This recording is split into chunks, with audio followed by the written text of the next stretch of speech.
Welcome to रेजंगला education. मैं हूं अनूप और आज हम स्टार्ट करने वाले एक नया चैप्टर जिसके अंदर हम पढ़ेंगे ऑसिलेशंस के बारे में कि ऑसिलेशंस होती क्या है।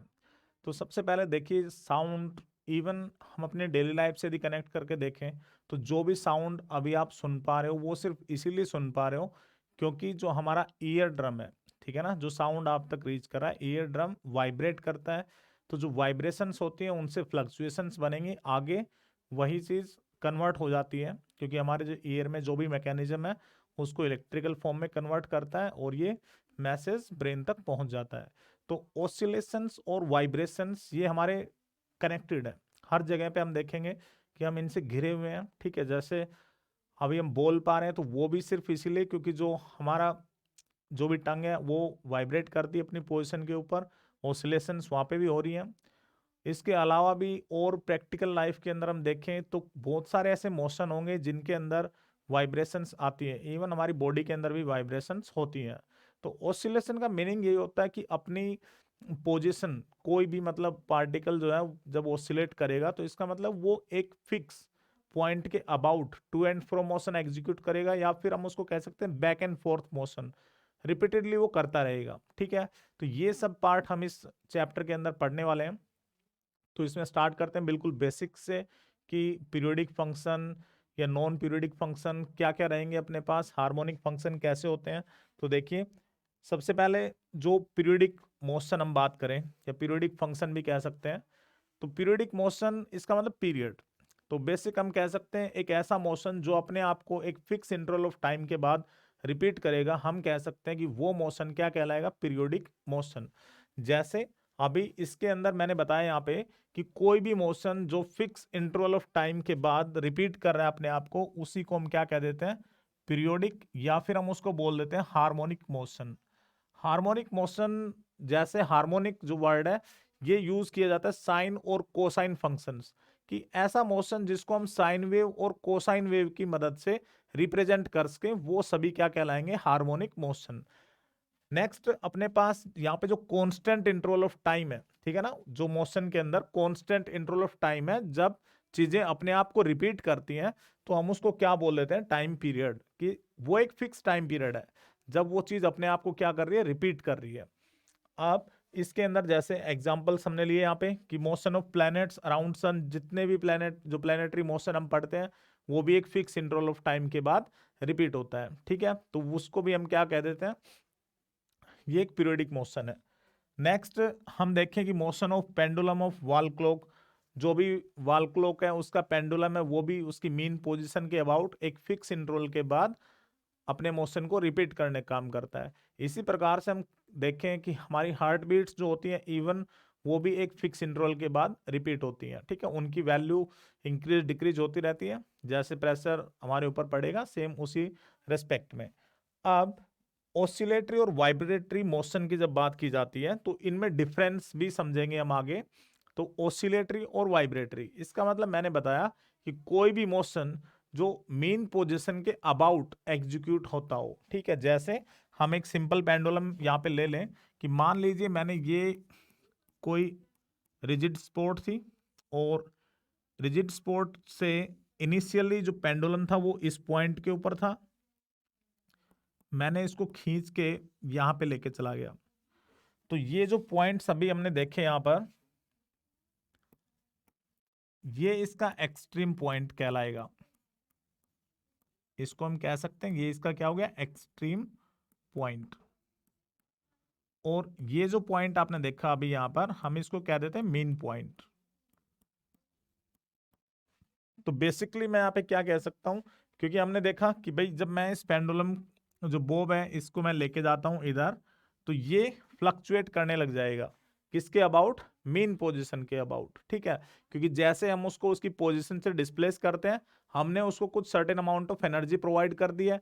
अब ये एनर्जी जो थी, जैसे ही हम इसको यहाँ से फ्रीली छोड़ेंगे, ये डायरेक्टली अपने जो मोशन है उसको एग्जीक्यूट करने लग जाएगा, तो वो लगातार जो मेन पोजीशन है उसके अबाउट रोटेट करेगा, ठीक है। तो यहाँ पे हमने यही पढ़ना है कि ऑसिलेटरी और वाइब्रेटरी मोशन का मतलब क्या होता है। हम लिख सकते हैं भाई टू एंड फ्रो मोशन है, या फिर हम कह सकते हैं बैक एंड फोर्थ मोशन है, लगातार है किसके अबाउट, मेन पोजीशन के about in a definite interval of time, क्योंकि जो मेन पोजीशन के अबाउट जो एक्सट्रीम पॉइंट्स होते हैं तो वो दोनों तरफ रहेंगे, इस साइड में भी दिखा सकते हैं हम और इस साइड के अंदर भी ये पॉइंट रहेगा। तो इसीलिए यहाँ से यहाँ तक जो टाइम इंटरवल इसका, ये जो टाइम लगेगा सेम इंटरवल दूसरी तरफ लगेगा। और यदि उसको लगातार एनर्जी मिलती रही तो लगातार वो ओसिलेट करता रहेगा, नहीं तो फिर वो कुछ टाइम के बाद इसकी जो ओसिलेशंस होती हैं वो डैम्प होती चली जाती हैं, एम्पलीट्यूड घटने लग जाएगा और फाइनली जो पार्टिकल है वो मेन पोजिशन जिसको हम रेस्ट या इक्विलिब्रियम भी बोल देते हैं वहां पे आके वो स्टेशनरी हो जाएगा। ठीक है, तो इस केस में जो एग्जांपल्स हम ले सकते हैं motion of bob of pendulum जैसा मैंने वहां पे दिखाया, ठीक है, या फिर motion of mass connected to spring, कि कोई भी स्प्रिंग है उसके अबाउट भी यदि हम किसी मास को अटैच कर देते हैं तो वो भी क्या कहलाएगा, ऑसिलेटरी और वाइब्रेटरी मोशन। ठीक है, तो इन चीजों में डिफरेंस आपको क्लियर होना चाहिए कि पीरियोडिक मोशन का मीनिंग क्या होता है, जो वो लीनियर डायमेंशन के अंदर बेसिकली पीरियोडिक मोशन मिल सकता है हमें। ठीक है, और अपने पास ऑसिलेटरी वाइब्रेटरी इन दोनों में डिफरेंस, क्योंकि टर्म्स में इनमें भी डिफरेंस मिलेगा, ऑसिलेशंस और वाइब्रेशंस। अब इसको ध्यान से समझेंगे। ऑसिलेशन का मीनिंग होता है कि हम कह दें कि जिसके पास स्मॉल फ्रीक्वेंसी है, ठीक है ना, या हम कह दें कि एम्पलीट्यूड जो है वो लार्ज हो तो उसको भी हम ऑसिलेशन बोल देते हैं। ठीक है, दूसरी तरफ डिफरेंस पॉइंट के लिए मैं बता रहा हूं, दूसरी तरफ जो वाइब्रेशंस होती हैं उसका मीनिंग एम्पलीट्यूड स्मॉलर रहेगा वहां पे और फ्रीक्वेंसी जो उसकी साइकिल्स बनेंगी उनकी फ्रीक्वेंसी बहुत ही हाई हो जाती है। ठीक है, तो वाइब्रेशंस में और ऑसिलेशन में डिफरेंस यही है, बाकी जो मोशन रहेगा वो हमेशा क्या रहेगा, टू एंड फ्रो मोशन है और बैक एंड फोर्थ मोशन है, ये आपने इसके अंदर ध्यान रखना है। नेक्स्ट अभी यहाँ पे हम छोटा सा कंपैरिजन कर लेते हैं पीरियोडिक मोशन का और ऑसिलेटरी मोशन का, क्योंकि जैसे हम इसमें अंडरस्टैंडिंग बढ़ाने के लिए बता दें कि भाई कई बार आता है कि भाई ये पीरियोडिक है लेकिन ये ऑसिलेटरी नहीं है, ये ऑसिलेटरी है ये पीरियोडिक नहीं है, तो उस कंसेप्ट को समझने के लिए हम एक छोटा सा एग्जाम्पल भी यहाँ पे लेके चल रहे हैं और उससे अंडरस्टैंडिंग को क्लियर करने का काम करेंगे। तो देखिए जैसे सबसे पहले यहाँ पे हमने बताया कि एवरी ऑसिलेटरी मोशन जो है वो पीरियोडिक मोशन होता है, क्योंकि हमने पीरियोडिक मोशन में क्या पढ़ा था, पीरियोडिक मोशन में मैंने आपको बताया था कि भाई ये फिक्स इंटरवल के बाद अपने आप को क्या करेगा, रिपीट रिपीट करेगा एट फिक्स इंटरवल। ठीक है, ये मैंने आपको बताया अभी कि भाई पीरियोडिक मोशन क्या होता है, एक फिक्स इंटरवल के बाद अपने आप को रिपीट करता है। अब हमने यहाँ पे पढ़ा कि every oscillatory motion is periodic, her oscillatory motion periodic है, क्योंकि ऑसिलेशन में भी तो यही होता है। दूसरा, लेकिन हर पीरियोडिक मोशन ऑसिलेटरी नहीं है। ठीक है, तो उस एग्जाम्पल से हम समझते हैं इसको, क्योंकि इसमें मैंने यहाँ पे रीजन लिया है, देखिए इसमें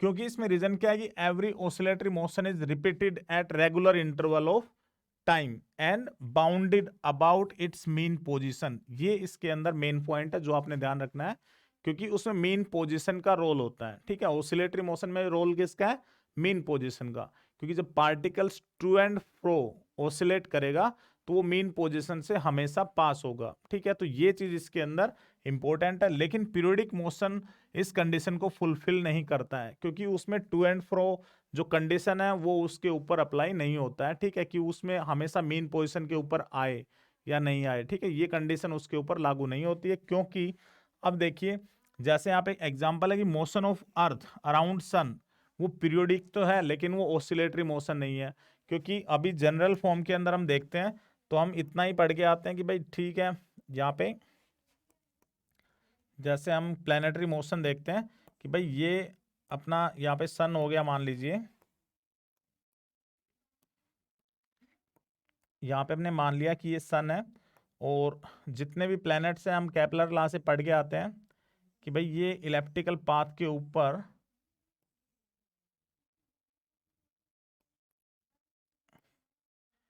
ये ऑसिलेट इसके अबाउट, देखिए तो यहाँ पे हम दिखा सकते हैं कि मान लीजिए ये अपना सन था यहाँ पर और जितने भी प्लैनेट्स होते हैं वो इसके अबाउट रोटेट करते हैं। ठीक है, ऑसिलेट नहीं करते हैं, क्योंकि वो उसके अबाउट क्या कर रहे हैं, रोटेट कर रहे हैं। जितने भी प्लैनेट्स होते हैं वो इलेप्टिकल पाथ के ऊपर सन के अबाउट क्या करते हैं, वो रोटेट करते हैं, रिवोल्व करते हैं, ठीक है ना, लेकिन वो ऑसिलेशन नहीं करते हैं। ऑसिलेशन का मतलब मीन पोजीशन के अबाउट पास होना, ठीक है। अभी यहाँ पर हमने यही चीज समझनी है कि भाई पीरियोडिक तो है, ये मोशन जो है पीरियोडिक है, लेकिन ये क्या क्या नहीं है, ऑसिलेटरी नहीं है, ठीक है। तो यही पार्ट इसके अंदर इंपॉर्टेंट है। आपने इसमें ध्यान क्या रखना है कि पीरियोडिक मोशन फिक्स इंटरवल के बाद हमेशा अपने आप को रिपीट करेगा, वो लीनियर रहेगा अपने पास, ठीक है। लेकिन ऑसिलेटरी जो मोशन है वो कभी भी, ठीक है, वो हमेशा अपने इंटरवल के ऊपर तो रिपीट करेगा ही करेगा, लेकिन वो बाउंडेड होता है किसके थ्रू, मेन पोजीशन के थ्रू, ठीक है। तो ये एग्जांपल्स की मदद से जो क्लियर अंडरस्टैंडिंग आप इसमें ध्यान रख सकते हो, जो पॉइंट्स थे मैंने यहाँ पे बताया आपको। नेक्स्ट इसके बाद कुछ बेसिक टर्मिनोलॉजी अपने पास है, ठीक है। इस जो मोशन हम पढ़ रहे हैं पीरियोडिक मोशन और ऑसिलेटरी मोशन के रिगार्डिंग, तो जैसे टाइम पीरियड अपने पास आता है, तो टाइम पीरियड का मतलब है कि वो इंटरवल है, हम इसको कोई भी लीस्ट इंटरवल ऑफ टाइम बोल सकते हैं जब चीजें अपने आप को रिपीट करने का काम करेंगी, या एक साइकिल भी है, उसी को भी हम क्या कह सकते हैं, एक प्रकार से टाइम पीरियड। तो बेसिकली यहाँ पे मैंने टाइम पीरियड के बारे में बताया कि ये टाइम टेकन है पार्टिकल के द्वारा to complete one full oscillation, कि एक फुल ऑसिलेशन करने में उसको कितना समय लग रहा है, उसी को हम क्या बोल देते हैं, टाइम पीरियड। अब टाइम की बात है तो इसका मीनिंग हम इसको मेजर किस में करते हैं, तो इसका मेजरमेंट हमेशा किसके अंदर रहेगा, सेकंड्स के अंदर, ठीक है। ये आप इसमें याद रख सकते हैं। नेक्स्ट यहाँ पे देखिए, तो यहाँ पे हमने ये भी लिखा है time after which motion of a body repeats itself, कि कितने टाइम के बाद। अब ये कम भी हो सकता है, ज्यादा भी हो सकता है, लेकिन कुछ ना कुछ तो फिक्स वैल्यू होगी, ठीक है, जिसके बाद वो चीजें अपने आप को रिपीट करती हैं, ठीक है। इवन हमारी हार्ट बीट है वो भी एक लगभग फिक्स इंटरवल है 0.8 सेकंड, उसके बाद वो रिपीट करने काम करती है नॉर्मल हार्ट बीट के लिए, ठीक है। अब फ्रीक्वेंसी की बात की जाती है, तो फ्रीक्वेंसी का मतलब है कितने ऑसिलेशंस, या हम सिंपल बोल दें कितनी साइकिल्स कंप्लीट करी गई, उसी को हम क्या कह देते हैं, फ्रीक्वेंसी। तो इसको हम न्यू या एन से हम इसको डिनोट कर सकते हैं, या फिर हम इसको कह सकते हैं कि फ्रीक्वेंसी क्या होती है, रेसिप्रोकल ऑफ टाइम पीरियड। तो रेसिप्रोकल ऑफ टाइम पीरियड है, तो दैट इज, इसका हमने रिलेशन यहाँ पे लिख लिया, न्यू इक्वल टू 1/t। ऐसा यूनिट इसमें हम देखेंगे तो हर्ट्ज के अंदर हम इसको मेजर करते हैं, या सेकंड इनवर्स के अंदर भी हम इसको लेके चल सकते हैं। नेक्स्ट इसके बाद अपने पास आती है एंगुलर फ्रीक्वेंसी। तो एंगुलर फ्रीक्वेंसी का मीनिंग क्या होगा, इसको हम किससे डिनोट करते हैं, ओमेगा से। तो यहाँ पे बताया कि कोई भी पार्टिकल जो एग्जीक्यूट करता हो एसएचएम, ठीक है, तो उसकी जो एंगुलर फ्रीक्वेंसी होगी वो मल्टीपल होगी किसका, 2 पाई फैक्टर का, किसके साथ में, लीनियर फ्रीक्वेंसी के साथ में। तो मैंने यहाँ पे लिखा कि बेसिकली जो एंगुलर फ्रीक्वेंसी है वो क्या है भाई, 2 पाई मल्टीपल लीनियर फ्रीक्वेंसी।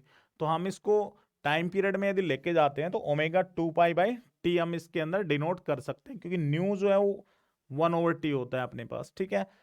नेक्स्ट इसके बाद ऐसा यूनिट के ऊपर चलते हैं, तो इसमें हम लिख सकते हैं कि ओमेगा एंगुलर फ्रीक्वेंसी है, इसको हम रेडियंस पर सेकंड, ठीक है, इसके अंदर हम इसमें मेजर करते हैं। तो ये कुछ बेसिक डेफिनेशंस थी, इसके आगे और भी बेसिक डेफिनेशंस, जैसे हम फेज के बारे में, ये सब चीजें हम जैसे जैसे चैप्टर में बढ़ते जाएंगे समझते चलेंगे इन चीजों को। तो ये बेसिक टर्मिनोलॉजी हमारे पास थी पहले। अब ये एक इंपॉर्टेंट पॉइंट अपने पास कि कोई भी फंक्शन पीरियोडिक कब होगा, ठीक है।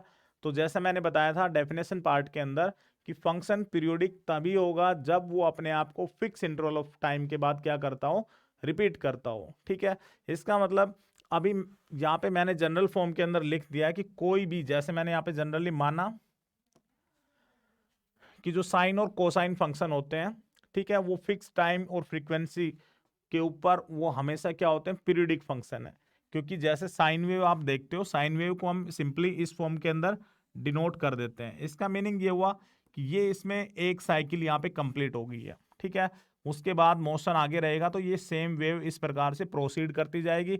इसका मतलब यही है कि भाई ये जो पार्टिकल्स की जो पोजिशन हम देखें तो वो रिपीट होने लग जाती हैं, क्योंकि जैसे यहाँ पे मैंने इसको डिनोट कर सकता हूँ कि भाई ये हाफ टाइम पीरियड है इसमें t/2, ठीक है, ये कैपिटल T। तो जैसी पोजीशन यहाँ पे पार्टिकल के पास थी, ठीक है, मैं इसको डिनोट कर लेता हूँ। मान लीजिए ये जो पॉइंट है, ये पॉइंट यहाँ पर वापस से रिपीट होने लग गया है, ठीक है। तो इसका मतलब ये हुआ कि जो पीरियोडिक फंक्शंस होते हैं उसके अंदर जो पोजीशंस हैं पार्टिकल की वो फिक्स इंटरवल ऑफ टाइम के बाद रिपीट होने लग जाती हैं, ठीक है। इन्हीं को हम क्या कहते हैं, पीरियोडिक फंक्शन। अब इसमें हम यहाँ पे एक फंक्शन मान के चल रहे हैं कि भाई कोई भी फंक्शन, देखिए मैंने फंक्शन था टाइम के ऊपर डिपेंड करता है, इसके अंदर रोल हमने मेन टाइम का ही है क्योंकि टाइम के बाद चीजें रिपीट करेंगी।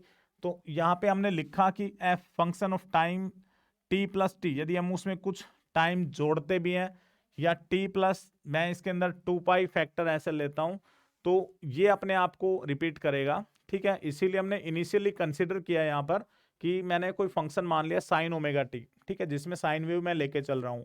अब ओमेगा को मैं ओपन करके लिख सकता हूँ 2 पाई/टी के इक्वल। मैंने यहाँ पे इस टी के अंदर टी प्लस टी, ठीक है, मैंने इसमें ऐड कर दिया, कितना टाइम मैं यहाँ पे क्या कर रहा हूँ, ऐड करके चल रहा हूँ। तो मैंने ये जो फैक्टर था यहाँ पे, इसकी जगह पे मैंने कर दिया ऐड टी प्लस टी। तो ऐड करने के बाद हमने इसको मल्टीप्लाई किया इनसाइड, मल्टीप्लाई करने के बाद ये फैक्टर इसके साथ मल्टीप्लाई होकर मैंने यहाँ पे राइट कर दिया। नेक्स्ट मल्टीप्लाई करेंगे टी, कैपिटल टी से कैपिटल टी हम रिमूव कर सकते हैं, तो अपने पास आ गया साइन 2 पाई/टी प्लस 2 पाई। तो यहाँ पे एक चीज ध्यान रखेंगे कि साइन थीटा प्लस 2 पाई जो फैक्टर होता है, इसका मतलब है जब हम उसको किसके इक्वल लिख सकते हैं ट्रिग्नोमेट्री की मदद से, that is sine of theta. तो हमने यहाँ पे देखा क्लियरली कि एफ टी प्लस टी वापिस से वही फंक्शन आ जाता है जो हमने इनिशियल फंक्शन माना था। ठीक है, इसका मतलब ये फंक्शन अपने पास क्या है, पीरियोडिक फंक्शन है। सिमिलर वे में हम प्रोसीड करके देख सकते हैं नेक्स्ट टर्म कोस के लिए भी। यदि कोस को मैं कोई फंक्शन मान लेता हूं, जी टी से मैं इसको डिनोट कर रहा हूं, कोस ओमेगा टी, एक्सपेंडेड फॉर्म में मैं ऐसे राइट कर सकता हूं। तो सिमिलरली इसके अंदर भी यदि हम राइट करके आगे बढ़ते हैं कि भाई मैं G T plus capital T इसको ले लेता हूं, तो उस केस में मैं लिख सकता हूं cos of 2 pi T into T plus capital T. तो अभी इस फैक्टर के अंदर हम आगे जब मल्टीप्लाई कर रहे हैं यहाँ पे, तो मल्टीप्लाई करने के बाद मैं रख लेता हूँ 2 पाई/टी इंटू टी प्लस 2 पाई, क्योंकि यहाँ पे जो t इंटू कैपिटल टी बनेगा, इस फैक्टर को हम कट कर देंगे क्योंकि ये फैक्टर यहाँ से कट हो गया अपने पास। तो मैं लिख सकता हूँ कि g जो t प्लस टी फंक्शन है वो किसके इक्वल आएगा, तो that is cos of 2 pi T into T plus 2 pi. तो यहां पर भी सिमिलर कोस थीटा फैक्टर हम ले लें प्लस 2 पाई फैक्टर, ठीक है, जो एंगल यहाँ पे है। तो वापस से हम देख सकते हैं कि भाई कोस ऑफ जो थीटा प्लस 2 पाई फैक्टर होता है वो किसके इक्वल हो जाएगा, that is cos of theta. इसका मीनिंग ये हुआ कि ये फंक्शन भी अपने आप को रिपीट करेगा जब टाइम इंटरवल हमने कितना लिया, टी प्लस टी। ठीक है, तो यही चीज हमने यहाँ पे पढ़ी थी अभी, जो आपने ध्यान रखनी है। मैंने यहाँ पे बताया कि साइन और cosine functions of fixed time period और फ्रीक्वेंसी आर पीरियोडिक फंक्शन। ठीक है, ये आपने इसके अंदर ध्यान रखना है कि कोई भी साइन या फिर कोसाइन फंक्शन जिनके पास फिक्स्ड टाइम पीरियड और फ्रीक्वेंसी है, वो फंक्शंस हमेशा क्या होंगे, पीरियोडिक फंक्शन। तो अभी इनके ऊपर कुछ क्वेश्चन हम लेंगे और छाटेंगे कि भाई ये पीरियोडिक हैं या नहीं है। ठीक है, उससे पहले हम हार्मोनिक फंक्शन और नॉन हार्मोनिक फंक्शन की बात करते हैं। तो जैसा मैं स्टार्टिंग में बता रहा था, हार्मोनिक का मतलब ऐसे फंक्शंस जिनको हम साइन और कोसाइन वेव की मदद से हम डिनोट कर सकते हैं, रिप्रेजेंट कर सकते हैं, वो फंक्शंस क्या कहलाएंगे, हार्मोनिक फंक्शन। तो बेसिकली मैंने यहाँ पे दो वेव्स बनाई, एक साइन वेव अपने पास, यहाँ पे मैंने दिखाया इसको कि ये अपने पास क्या हो गया, साइन वेव।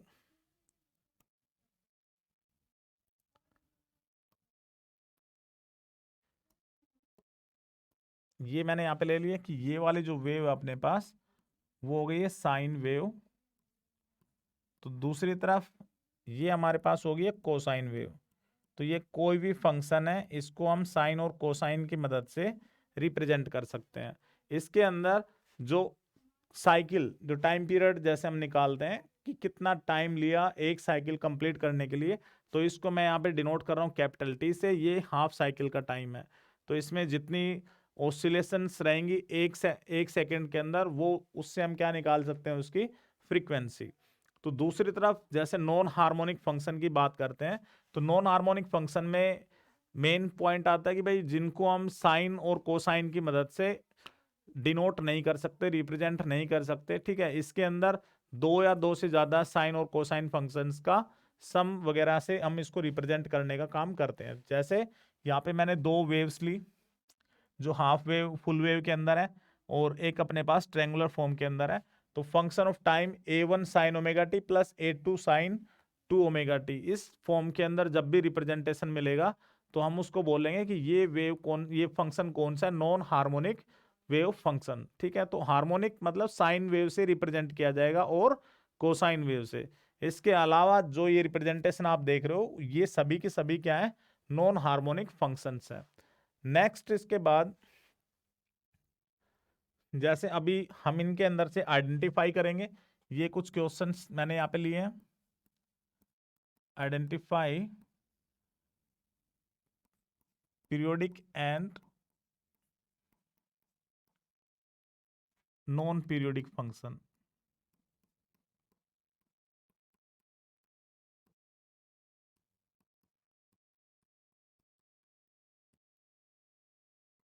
तो देखिए सबसे पहले जैसे मैंने यहाँ पे लिया कि sine of omega t plus cos omega t, ये जो फैक्टर मैंने लिया है यहाँ पे कि sine of omega t plus cos of omega t, ठीक है, कि ये जो फंक्शन है वो पीरियोडिक है या नहीं है। तो अभी मैंने आपको बताया था थोड़ी देर पहले ही कि कोई भी साइन और कोसाइन फंक्शन जो होते हैं, ठीक है, वो क्या होते हैं, हमेशा पीरियोडिक फंक्शन है, क्योंकि इसमें एक फिक्स इंटरवल ऑफ टाइम के बाद ये अपने आप को रिपीट करेंगे। अब इस चीज को हम रिप्रेजेंट भी करके दिखा सकते हैं। जैसे मान लीजिए मैं इस फंक्शन को रिप्रेजेंट करना चाहता हूं, तो मैं क्या कर रहा हूं, इसको √2 से मल्टीप्लाई कर लेता हूं और √2 फैक्टर से मैं इसको डिवाइड कर देता हूं। तो मैंने यहां से इस फॉर्म के अंदर इस फंक्शन को मैं रिप्रेजेंट कर लेता हूं, कोस ऑफ ओमेगा टी। अब हम पढ़ के आते हैं कि भाई 1 जो √2 होता है वो साइन π/4 और कोस π/4 की वैल्यूज अपने पास होती हैं। तो उसी रेस्पेक्ट में हम इसमें वैल्यू को आगे बढ़ाएंगे, तो मैं लिख सकता हूं कि √2 sine omega T cos of π/4 plus sine π/4 cos of omega T. अब ये हमारे पास एक फॉर्मूला बन गया है sine A plus cos B का। तो मैं इसमें लिख सकता हूं साइन ओमेगा टी प्लस π/4, ठीक है। तो वापस से अभी हम यहाँ पे देख रहे हैं कि जो फेज अपने पास आ गया ओमेगा टी प्लस φ0 जो इनिशियल फेज होती है जैसे π/4, ठीक है। तो ये एक साइन जो फंक्शन था ये अपने आप को एक फिक्स इंटरवल ऑफ टाइम के बाद वापस से रिपीट करेगा, ठीक है। इसीलिए हम इसको बोलेंगे कि ये फंक्शन क्या होगा, हमारे पास पीरियोडिक फंक्शन। तो बेसिकली ये जो फंक्शन इनिशियल अपने पास है इसको हम कह सकते हैं कि ये कौन सा फंक्शन है, पीरियोडिक फंक्शन। इसी प्रकार से वापस सेकंड के अंदर हम देखें तो साइन ओमेगा टी प्लस कोस 2 omega t plus sign 4 omega t, ये वापस से साइन और कोसाइन की फॉर्म में है। और इनके अंदर जो टाइम पीरियड अपन निकाल सकते हैं, तो टाइम पीरियड निकालने के लिए कि भाई कितने टाइम के बाद ये अपने आप को रिपीट करेगा, ठीक है। तो हम पढ़ के आते हैं कि एज जो ओमेगा फैक्टर होता है हमारे पास वो किसके इक्वल होता है, 2π/t। तो टी फैक्टर की वैल्यू यदि हम निकालेंगे तो मैं लिख सकता हूं 2π/ω, ठीक है। तो बेसिकली यहां से हम कह सकते हैं कि ये साइन जो होता है तीनों टर्म्स इनकी अलग अलग हम निकाल लेंगे कि ये कब कब अपने आप को रिपीट करेंगे। तो सबसे पहले जो साइन ओमेगा टी है वो टाइम इंटरवल 2π/ω के ऊपर अपने आप को रिपीट करने काम करेगा। दूसरी तरफ हम कोस 2ω फैक्टर को देखेंगे, तो इसके अंदर आपने यहाँ पे ध्यान देना है कि भाई 2ω फैक्टर है, यदि मैं उसका टाइम पीरियड निकालूंगा तो मैं इसमें लिखूंगा कोस 2ω के लिए मैं कर रहा हूं यहाँ पे कोस ऑफ 2ω। तो t इज इक्वल टू मैं डिनोट कर सकता हूं कि 2π में 2ω, तो मैं यहाँ पे कट करने के बाद लिख सकता हूँ t इज इक्वल टू π/ω। और पाई बाई ओमेगा को यदि हम क्लोजली देखें यहाँ से कि पाई बाई ओमेगा की वैल्यू किसके इक्वल होगी, तो मैं लिख सकता हूँ कि ये टी बाई टू के बराबर होगा। तो इसका मतलब यहाँ पे हम कोस ओमेगा टी फंक्शन को लिख सकते हैं कि ये टी बाई टू टाइम के ऊपर अपने आप को रिपीट करने का काम करेगा। सिमिलर वे में हम लास्ट टर्म के लिए जा सकते हैं साइन फोर ओमेगा टी, और इससे हम आइडेंटिफाई कर सकते हैं कि भाई ये फंक्शन क्या होगा, पीरियोडिक फंक्शन है।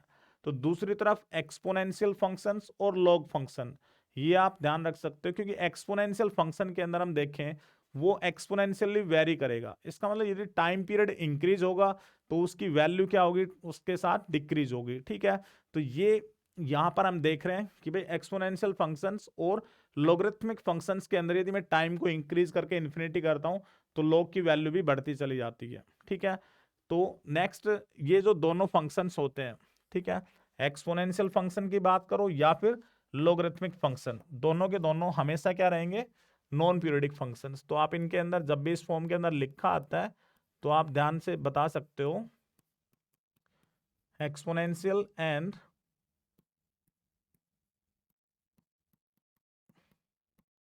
logarithmic functions are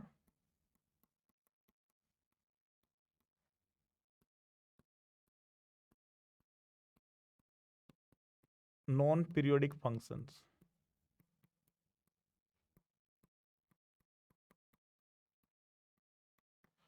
तो ये इसके अंदर था, और जो ऊपर जो दोनों पार्ट थे ये हमारे पीरियोडिक फंक्शन है, क्योंकि साइन और कोसाइन फंक्शन के अंदर वेरी करते हैं। ठीक है, नेक्स्ट इसके बाद हमारे पास आता है सिंपल हार्मोनिक मोशन। तो सिंपल हार्मोनिक मोशन की डेफिनेशन के अकॉर्डिंग हम देखें तो देखिए यहाँ पे कि कोई भी जो सिंपलेस्ट फॉर्म ऑफ वाइब्रेटरी या ऑसिलेटरी मोशन है, ठीक है, कोई भी सिंपलेस्ट फॉर्म के अंदर वाइब्रेटरी या ऑसिलेटरी मोशन है, उसी को हम क्या कह देते हैं, सिंपल हार्मोनिक मोशन। या फिर इसकी एग्जैक्ट डेफिनेशन के अकॉर्डिंग हम चले तो हम लिख सकते हैं कि कोई भी बॉडी एग्जीक्यूट करती हो एसएचएम, तो उसके लिए जो टू एंड फ्रो मोशन है about mean position under the action of restoring force. तो यहाँ पे ध्यान रखेंगे कि क्योंकि जब भी हम पार्टिकल को डिस्प्लेस करते हैं तो उसके ऊपर एक रिस्टोरिंग फोर्स लगता है, ठीक है, जिसकी डायरेक्शन हमेशा अपोजिट होगी किसके, जो डिस्प्लेसमेंट है, ठीक है ना। तो which is directly proportional to the displacement from mean position, always directed towards mean position. तो इस पॉइंट को समझते हैं कि मान लीजिए मेरे हाथ में पेंडुलम है, मैं उसको डिस्प्लेस कर देता हूं, तो मैंने उसको मीन पोजिशन से एक्सट्रीम के ऊपर मैं लेके गया, तो उस पर रिस्टोरिंग फोर्स हमेशा कहाँ पे लगेगा, एक्सट्रीम से मीन पॉइंट की तरफ लगेगा।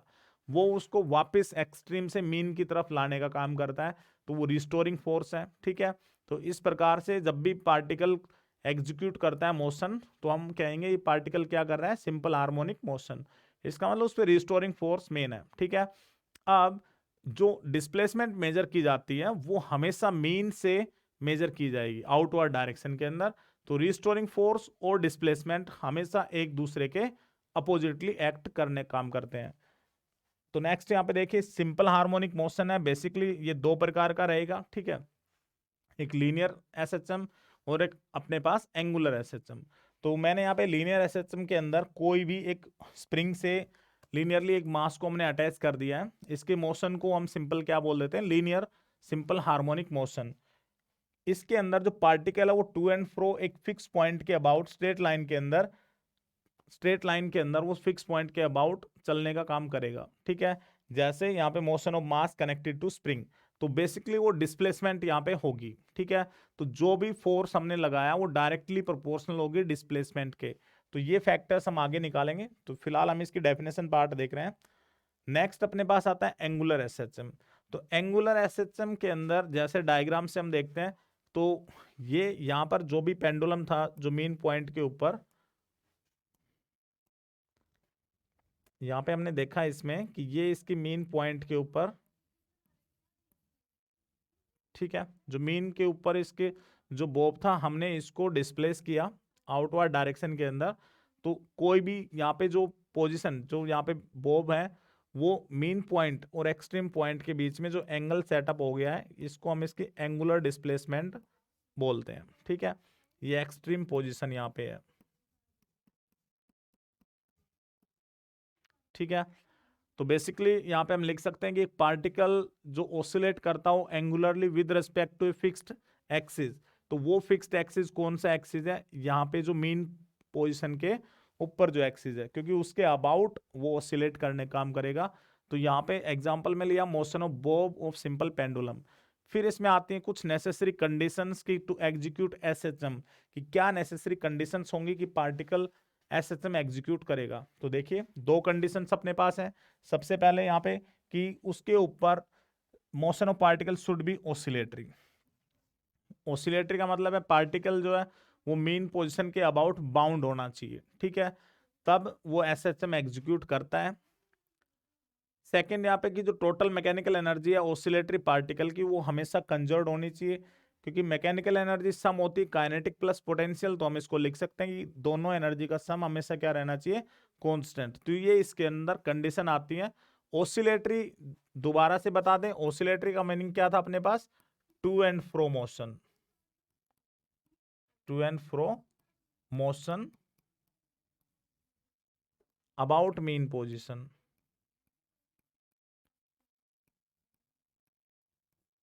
तो ये पॉइंट आपने इसके अंदर ध्यान रखना है कि भाई ये हमारे पास क्या हो गया, टू एंड फ्रो मोशन है अबाउट मीन पोजीशन, ठीक है। तो ये इसकी नेसेसरी कंडीशंस थी। आगे बढ़ते हैं। नेक्स्ट जो लीनियर एसएचएम था उसके ऊपर आते हैं हम। तो देखिए लीनियर एसएचएम में मैंने अभी बताया था कि भाई हमेशा एक रिस्टोरिंग फोर्स एक्ट करेगा।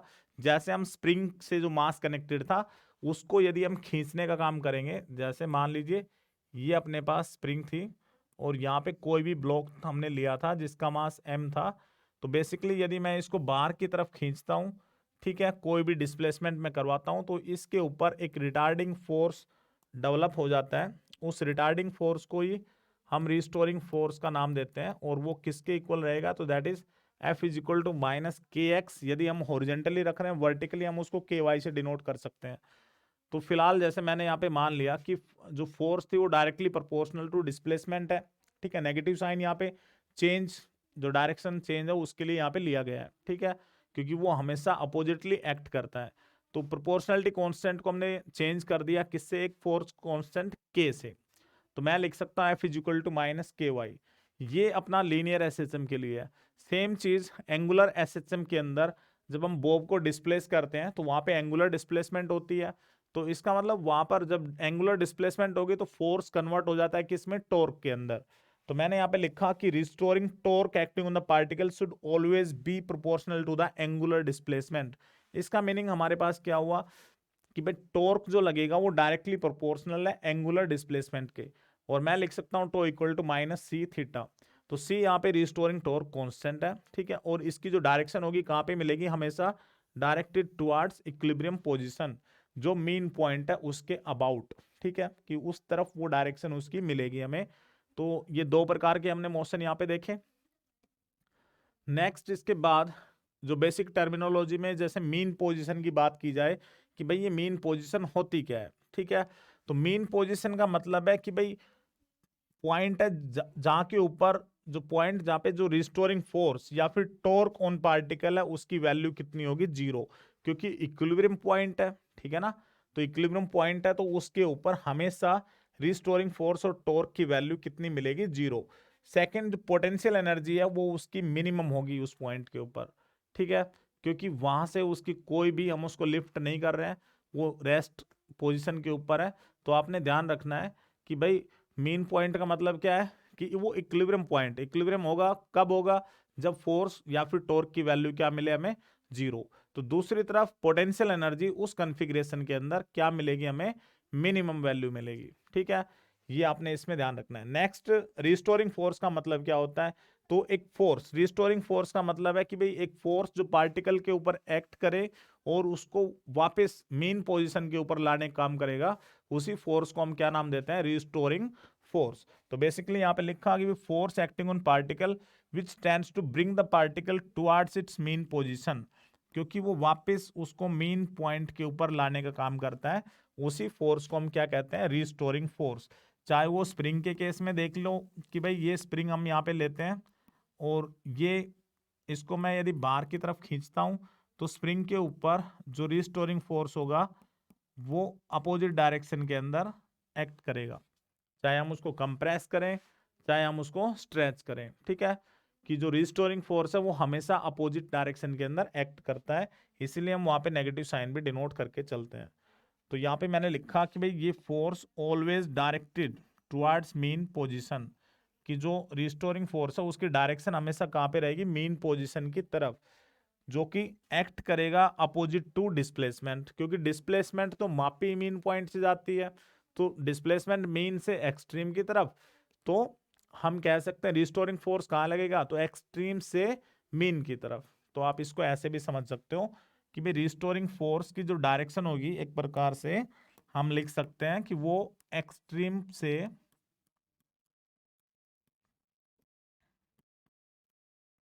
क्यू कहाँ पे मिलेगी, एक्सट्रीम पॉइंट से मीन पॉइंट की तरफ। तो ये आपने इसके अंदर ध्यान देना है। ठीक है, नेक्स्ट आता है अपने पास एम्पलीट्यूड। तो एम्पलीट्यूड का मतलब होता है मीन पोजीशन से जो डिस्प्लेसमेंट है, ठीक है, मैक्सिमम डिस्प्लेसमेंट हम कह सकते हैं, वो उसका एम्पलीट्यूड कहलाती है। ठीक है, तो यहाँ पे हमने लिखा maximum displacement of the particle from mean position. ठीक है, उसी को हम क्या बोल देते हैं, एम्पलीट्यूड। जैसे यहाँ पे वापस से समझ लेते हैं, मान लीजिए ये हमारे पास रिजिड स्पोर्ट थी और यहाँ पे जो मेन पॉइंट था, ठीक है, ये यहाँ से जो लाइन है अपने पास हॉरिजॉन्टल लेवल, ठीक है, तो ये इसका एम्पलीट्यूड यहाँ पे कहलाएगी। ठीक है, कि मेन पोजीशन से मैक्सिमम जो हाइट एक प्रकार से, वो उसका एम्पलीट्यूड हम इससे डिनोट कर लेते हैं।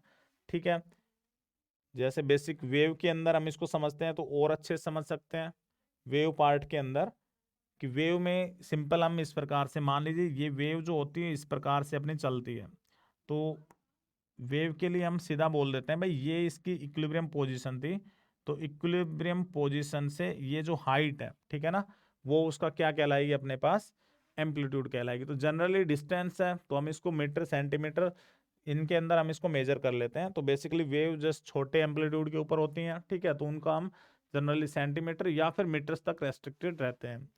नेक्स्ट उसके बाद अपने पास टाइम पीरियड है। तो टाइम पीरियड का मतलब सेम वापस कि भाई ये लीस्ट इंटरवल है, ठीक है ना, जब कोई भी मोशन अपने आप को रिपीट करेगा उसी को हम क्या बोल देंगे, टाइम पीरियड। नेक्स्ट अपने पास आता है फेज। तो फेज बेसिकली रिप्रेजेंट करने काम करती है स्टेट ऑफ ऑब्जेक्ट, या हम कह सकते हैं एक प्रकार से पोजीशन ऑफ ऑब्जेक्ट को दिखाने का काम स्टेट के द्वारा किया जाता है। जैसे मान लो कि भाई ये जो पार्टिकल है अब यहाँ पे चला गया है, ठीक है ना, तो इसमें जो भी बदलाव आया है यहाँ पे कोई भी एंगल थीटा है, ठीक है, तो अब इसकी पोजीशन यहाँ पे है। पहले ये पॉइंट मान लो एक्स पॉइंट था अपने पास, ये वाई एक्सिस है, ये कोई भी पी पॉइंट, ए पॉइंट, ठीक है, तो इसकी जो एंगुलर डिस्प्लेसमेंट अब होगी, जो भी थीटा डैश हम लिखना चाहें तो हम इसको रिप्रेजेंट कर सकते हैं थीटा ओमेगा टी, जो एंगल इनिशियल था, प्लस थीटा, ठीक है, या थीटा नोट से भी हम इसको डिनोट कर सकते हैं। तो ये इसकी जो पोजीशंस दिखाई जा रही हैं किसी भी टाइम के ऊपर, वो उसकी फेज रिप्रेजेंट करने काम करते हैं। जैसे मान लो यदि हम इसको वेव की टर्म में समझें, कि मान लो मैं ऐसे बोल देता हूँ कि वेव इस प्रकार से चलती जा रही है, तो ये पार्टिकल यदि यहाँ पे है तो वो इस पॉइंट के ऊपर जो एंगल सबटेंड करता है वो उसकी फेज की वैल्यू रहेगी। ठीक है, कि वो किस रेस्पेक्ट में कहाँ पर है, उसकी पोजीशन कहाँ पे है ऑब्जेक्ट की, इनिशियल कहाँ पे है और किसी भी टाइम इंटरवल के बाद कहाँ पे है, तो उसकी स्टेट को दिखाने का काम करता है। उसी चीज को हम क्या बोलते हैं, फेज।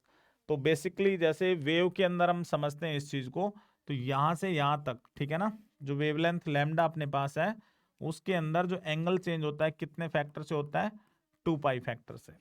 ठीक है, तो यदि हमें फेज या पाथ डिफरेंस निकालना रहेगा तो ये अपने पास बराबर चलती हैं, कि भाई मैं लिख सकता हूं इसके अंदर कि पाथ जो डिफरेंस रहेगा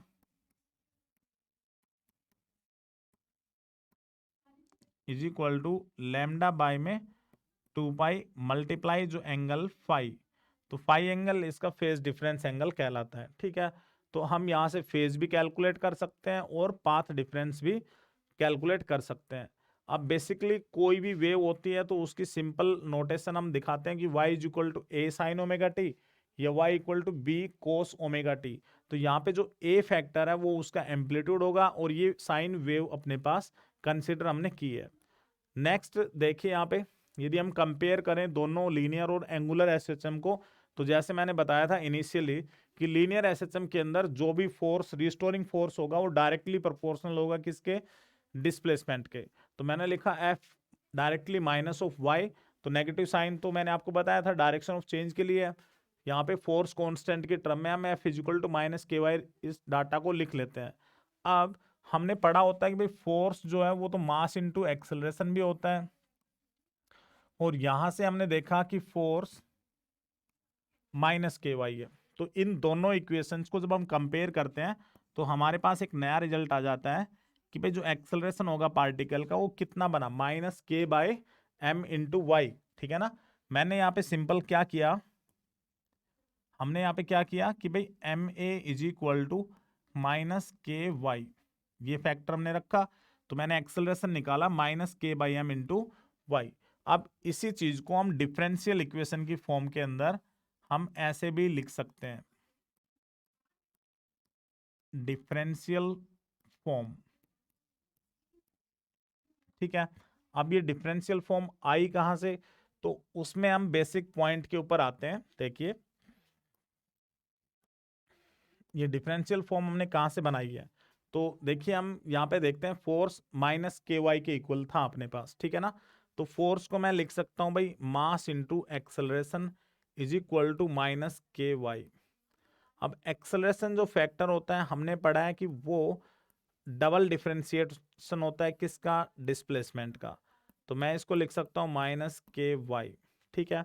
अब यहां से हम जो m फैक्टर है इसको हटाना चाहें डिफरेंशियल फॉर्म में से, तो हम इसको ऐसे लिख सकते हैं कि d y by d t square is equal to minus k by m into y. ठीक है। फिर हमने इस चीज को, नेगेटिव साइन था, हमने इसको दूसरी तरफ ले जाने के बाद पॉजिटिव कर दिया। तो फाइनल इक्वेशन हमारी इस टाइप से भी लिखी जा सकती है। ये हमारी डिफरेंशियल फॉर्म अपने पास हो गई है। अब वापस से आते हैं तो इक्वेशन जो होती है अपने पास कि y is equal to a sine omega t. ठीक है। हमने ये कोई भी इक्वेशन यहाँ पे मान ली है। मान लो मैं इसमें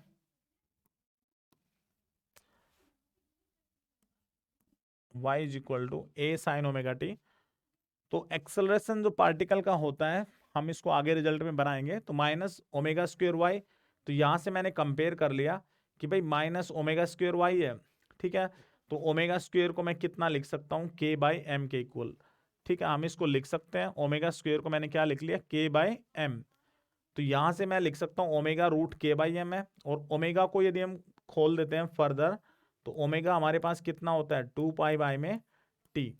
तो हमने ये ओमेगा की वैल्यू रखी, तो फाइनल हमारे पास टाइम पीरियड जो था उसकी वैल्यू आ जाएगी 2 pi is equal to m by k, जिसको हम बोल देते हैं कि इनर्शिया फैक्टर बाई में स्प्रिंग फैक्टर। तो दोनों रेस्पेक्ट में हम इसको लेके जा सकते हैं। इसके बाद नेक्स्ट हमारे पास दूसरी तरफ हम देखें तो एंगुलर एसएचएम के अंदर जो टॉर्क एक्ट करेगा वो डायरेक्टली प्रोपोर्शनल होता है किसके, एंगुलर डिस्प्लेसमेंट। तो हमने यहाँ पे लिखा कि भाई टॉर्क जो था वो directly proportional minus of theta. तो कांस्टेंट की मदद से हमने इसमें c जो है कांस्टेंट था, टॉर्क कांस्टेंट, तो मैंने इसको ऐसे रिप्रेजेंट कर दिया।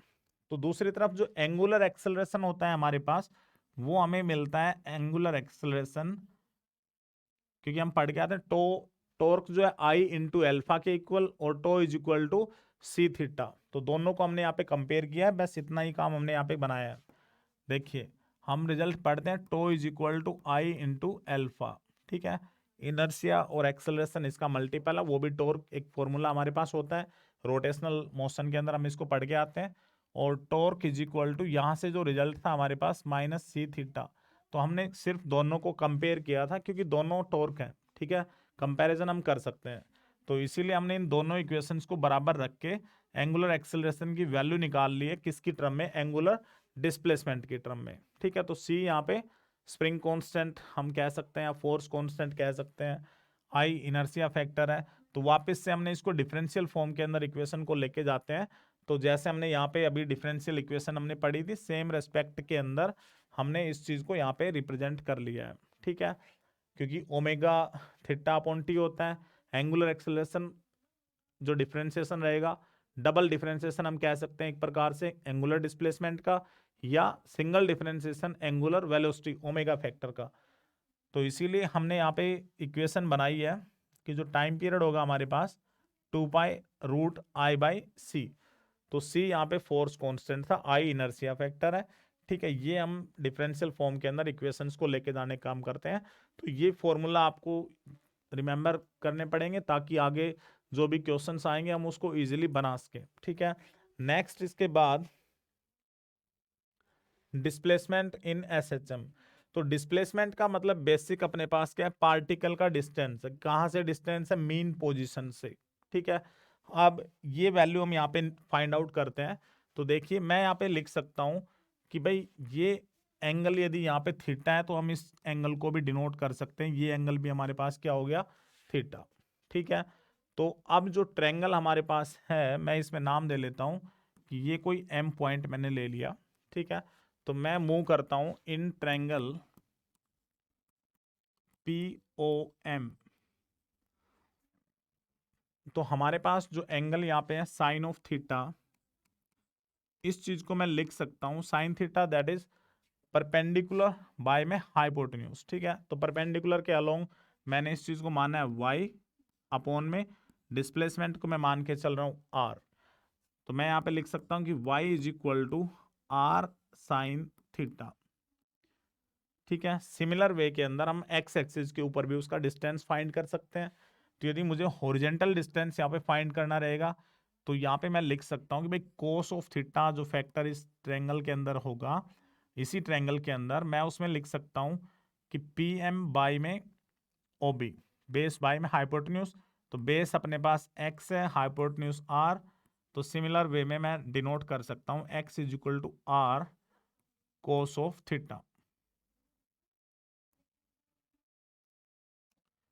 तो देखिए यहाँ पे अब हमने वहां पे माना हुआ है कि भाई y equal to are sine theta जो फैक्टर है वो किसके इक्वल है, ओमेगा टी। क्योंकि एंगुलर जो वेलोसिटी होगी इस पार्टिकल के लिए, एंगुलर वेलोसिटी हमारे पास change in angular displacement by time होती है, ठीक है ना। तो हमने यहाँ पे क्या किया, थीटा की वैल्यू निकाल ली है। थीटा इक्वल टू क्या हो गया, ओमेगा टी। तो मैंने यहाँ पे रख दिया है थीटा की जगह पर ओमेगा टी। तो ये इसकी डिस्प्लेसमेंट की इक्वेशन अपने पास बन गई है। ये हमारे पास इक्वेशन हो गई है।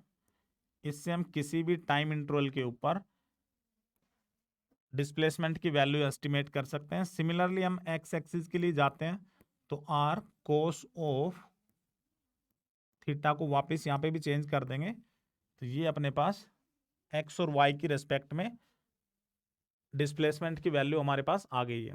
अब इसी से हम आगे वेलोसिटी और फर्दर एक्सेलरेशन की वैल्यू हम एस्टिमेट कर सकते हैं। तो देखिए किस प्रकार से करेंगे। तो नेक्स्ट मैं वेलोसिटी पार्टिकल की निकालता हूं, वेलोसिटी इन एसएचएम। तो बेसिकली वेलोसिटी का मतलब क्या होता है, the rate of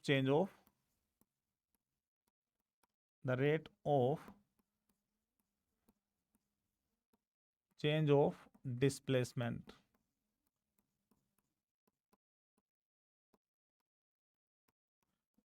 is called velocity. इस टर्म को हम क्या कह देते हैं, दैट इज वेलोसिटी। तो अभी यहाँ पे मैं लिख सकता हूँ कि भाई वेलोसिटी हमारे पास dy बाई में dt की रेस्पेक्ट में हम इसको लेके चल सकते हैं। अब लास्ट हमने पढ़ा यहाँ पर कि भाई एज जो y फैक्टर था हमारे पास वो कितना आया था, r साइन ओमेगा टी। तो हम जो y की वैल्यू है इसको इक्वेशन के अंदर रखते हैं और वेलोसिटी की वैल्यू को एस्टिमेट करेंगे। तो मैं लिख सकता हूं v is equal to d by d t of r sine omega t. तो जब इसको हम डिफ्रेंशिएट करेंगे तो यहाँ पे r कांस्टेंट था, मैंने बाहर रख लिया है। साइन ओमेगा टी का जो डिफ्रेंशिएशन होता है वो किसके इक्वल है, that is cos of omega T into omega. अब यहाँ से मैं लिख सकता हूँ v is equal to r omega cos of omega t. तो ये एक इक्वेशन आ गई अपने पास वेलोसिटी के लिए, ठीक है, कि ये हमारा रिजल्ट बन गया है वेलोसिटी के लिए। इसको हम चेंज करना चाहें तो हम चेंज कर सकते हैं। चेंज कैसे करेंगे, तो देखिए यहाँ पे मैं वेलोसिटी को चेंजमेंट साइन इक्वेशन के अंदर लेके जाना चाहता हूँ, तो हम इसको रख सकते हैं कि भाई साइन जो थीटा रहेगा हमारे पास वो 1 माइनस जो कोस थीटा है हम उसको इस प्रकार से लिख सकते हैं, ठीक है, क्योंकि मैंने आइडेंटिटी यूटिलाइज की है sine square theta plus cos square theta is equal to 1। तो मैंने कोस ओमेगा टी जो फैक्टर थी उसकी वैल्यू मैंने रखी 1 minus sine square omega T. अब इसी को हम थोड़ा सा और चेंजमेंट करते हैं। तो देखिए वापस जो स्टार्टिंग अपनी इक्वेशन थी यहाँ पे आते हैं। स्टार्टिंग इक्वेशन के अंदर से मैं साइन ओमेगा टी की यदि वैल्यू देखता हूं तो मैं लिख सकता हूं y बाय में r, ठीक है। ये वैल्यू मैं इस फैक्टर के अंदर यूटिलाइज कर रहा हूं, तो उसके लिए मैं लिख सकता हूं कि velocity v is equal to r omega root 1 minus sine square अपने पास, तो that is y by r, इसका हमने स्क्वेयर कर लिया है। तो मैं यहाँ पे इक्वेशन को फर्दर प्रोसीड करता हूं, तो that is r omega under the root 1 minus y square by r square. तो फर्दर यदि हम इसको प्रोसीड करते हैं तो देखिए कि वेलोसिटी जो हमारे पास इक्वेशन आएगी दैट इज आर ओमेगा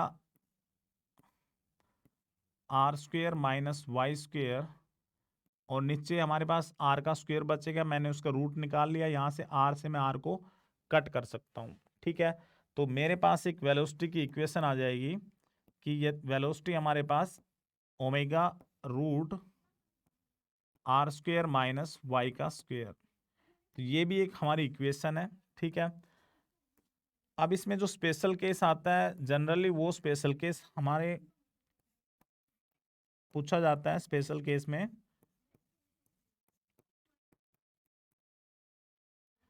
कि मैक्स वेलोसिटी कि वी मैक्स की वैल्यू कितनी होगी। तो मैक्सिमम वेलोसिटी के लिए हम जो डिस्प्लेसमेंट वाई है उसकी वैल्यू को जीरो मान के चलेंगे, क्योंकि मैक्सिमम वेलोसिटी मेन पॉइंट के ऊपर होगी अपनी, ठीक है, वहां पे डिस्प्लेसमेंट वाई कितनी मिलेगी हमें, जीरो, ठीक है। तो हम लिख सकते हैं कि भाई दैट इज, मैं यहाँ पे केस बना रहा हूँ कि यदि मुझे मैक्सिमम वेलोसिटी चाहिए तो वाई की वैल्यू को मैं जीरो रखूंगा। तो जब ऊपर इक्वेशन के अंदर हम जीरो पुट करेंगे तो मैं लिख सकता हूँ कि वी मैक्सिमम की वैल्यू यहाँ पे कितनी आ जाएगी अपने पास, तो that is omega root are square minus zero. तो जब इसको सिंप्लीफाई करते हैं हम तो हमारे पास हो गया आर ओमेगा, ठीक है।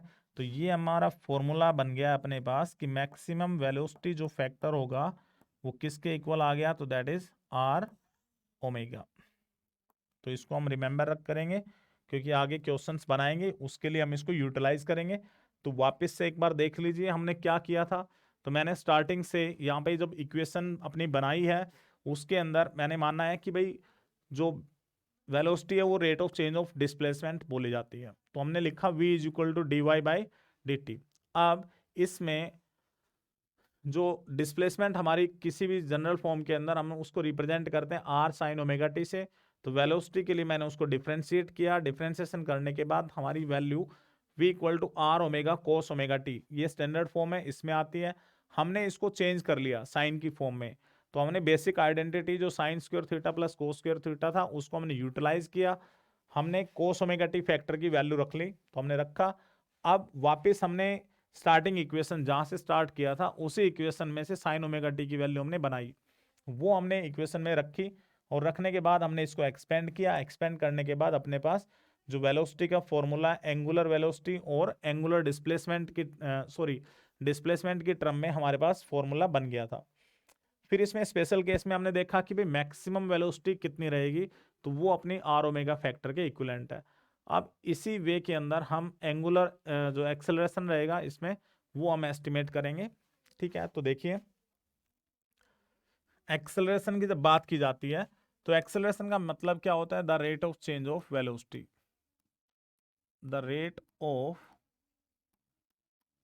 Change of velocity is called acceleration.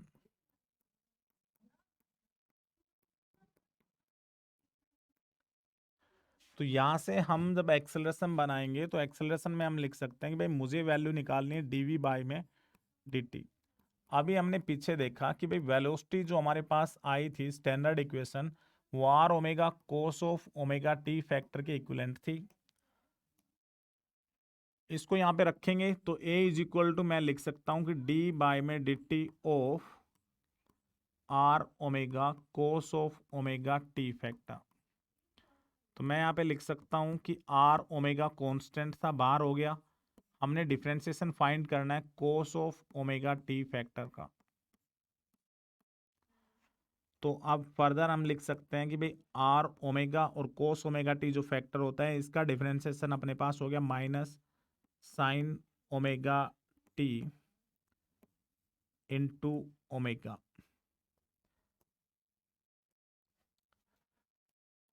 तो अभी हम आगे बना सकते हैं कि A is equal to negative sign मैंने बाहर रख लिया है, तो R omega square into sine of omega t.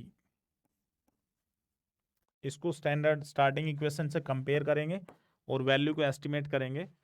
तो मैं यहाँ पे लिख सकता हूँ भाई एक्सेलरेशन जो हमारे पास बना है अभी वो कितना हो गया minus omega square are sine omega t. तो ये जो फैक्टर हमारे पास आया, ये जो फैक्टर हमारे पास है आर साइन ओमेगा टी, ये किसके इक्वल था अपने पास, वाई के इक्वल। तो इसीलिए हम इसको रख सकते हैं वापस से कि भाई जो एक्सेलरेशन होगा पार्टिकल का वो किसके इक्वल आ गया, माइनस ओमेगा स्क्वेयर वाई।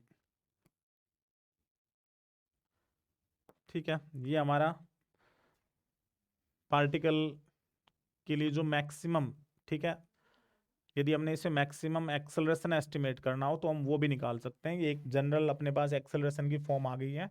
ठीक है, तो इसमें स्पेशल केस के लिए हम लिख सकते हैं कि फॉर मैक्सिमम एक्सेलरेशन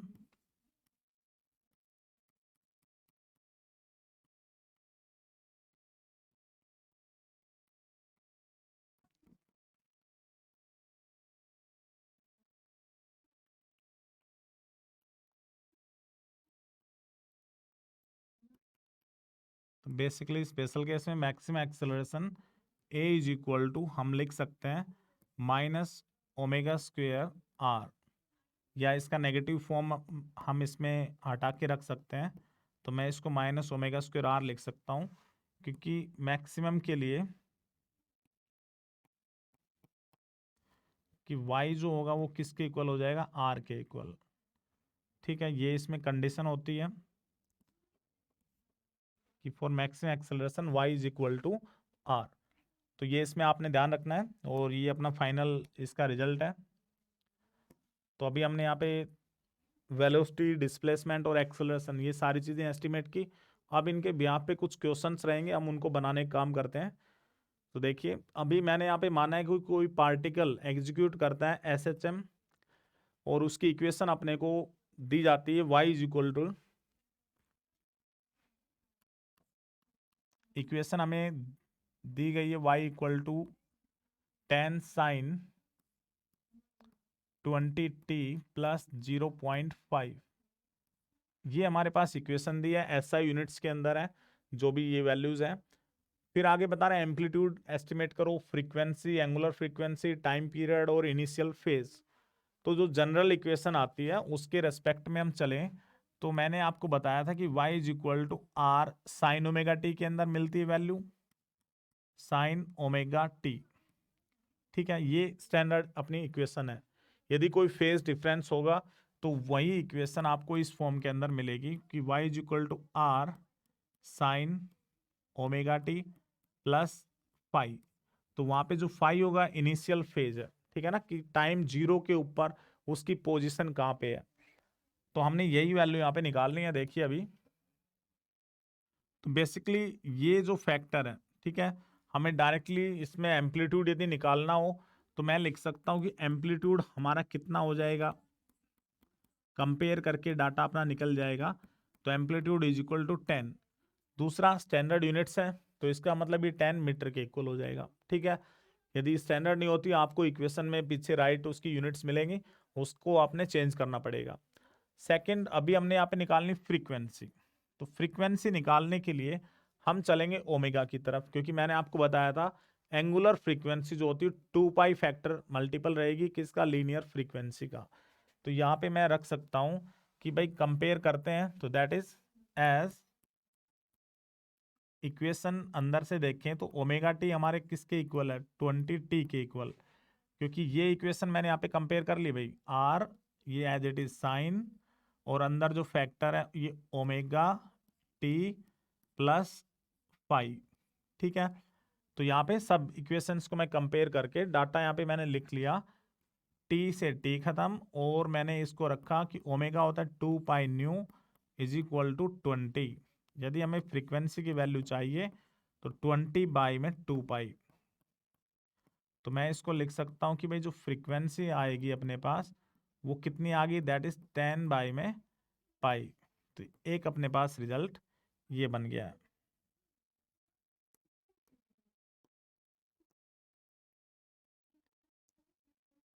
ठीक है, ये हमारे पास फ्रीक्वेंसी हो गई है।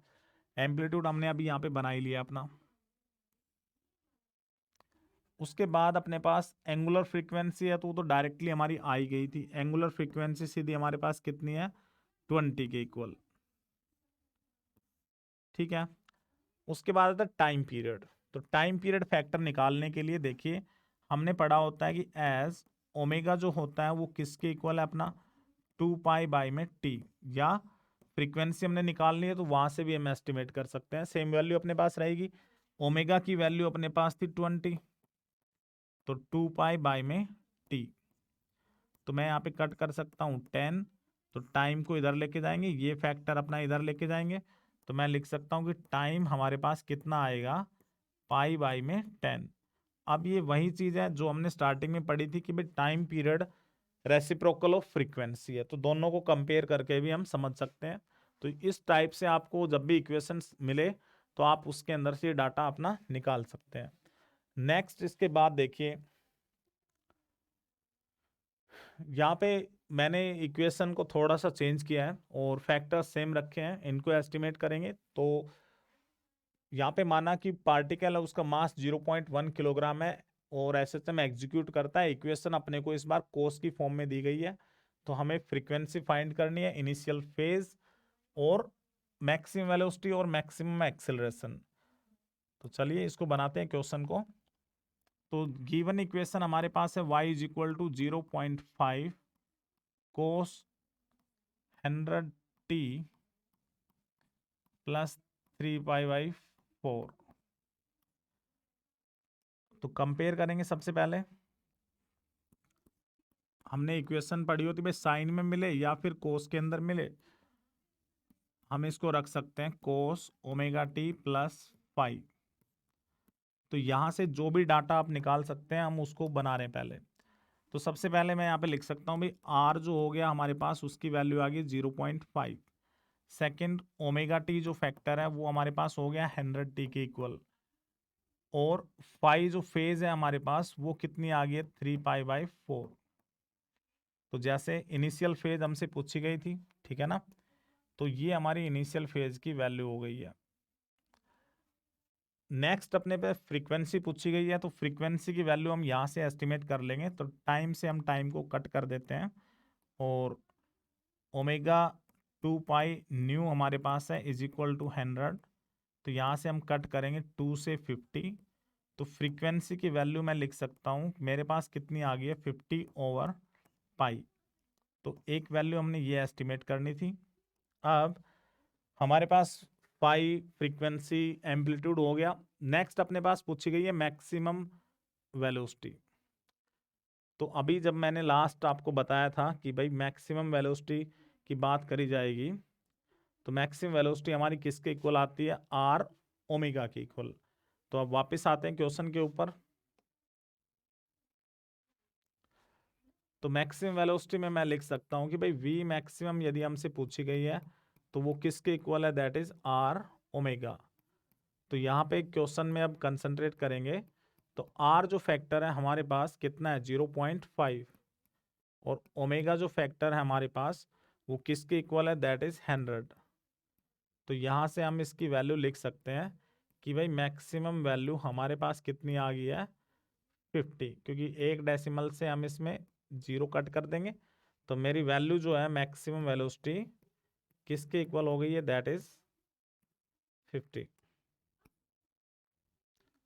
अब इसके बाद नेक्स्ट मैक्सिमम एक्सेलरेशन की तरफ मूव करते हैं। तो अभी मैंने आपको बताया था कि मैक्सिमम एक्सेलरेशन जब निकालते हैं हम, तो वहां पे y जो है r के इक्वल हो जाता है। Acceleration a is equal to minus omega square y अपने पास रिजल्ट था। तो मैक्सिमम एक्सेलरेशन के लिए हम लिख सकते हैं कि a maximum is equal to omega square r।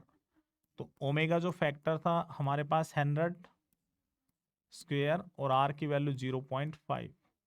तो इसको सोल्व आउट करेंगे, हमारे पास किसकी वैल्यू आ जाएगी, मैक्सिमम एक्सेलरेशन। तो आप इसमें लिख सकते हो 100 इंटू 100 इंटू 5/, तो यहाँ से मैं लिख सकता हूँ कि भाई ए मैक्स हमारे पास कितना आ गया, तो दैट इज 5000।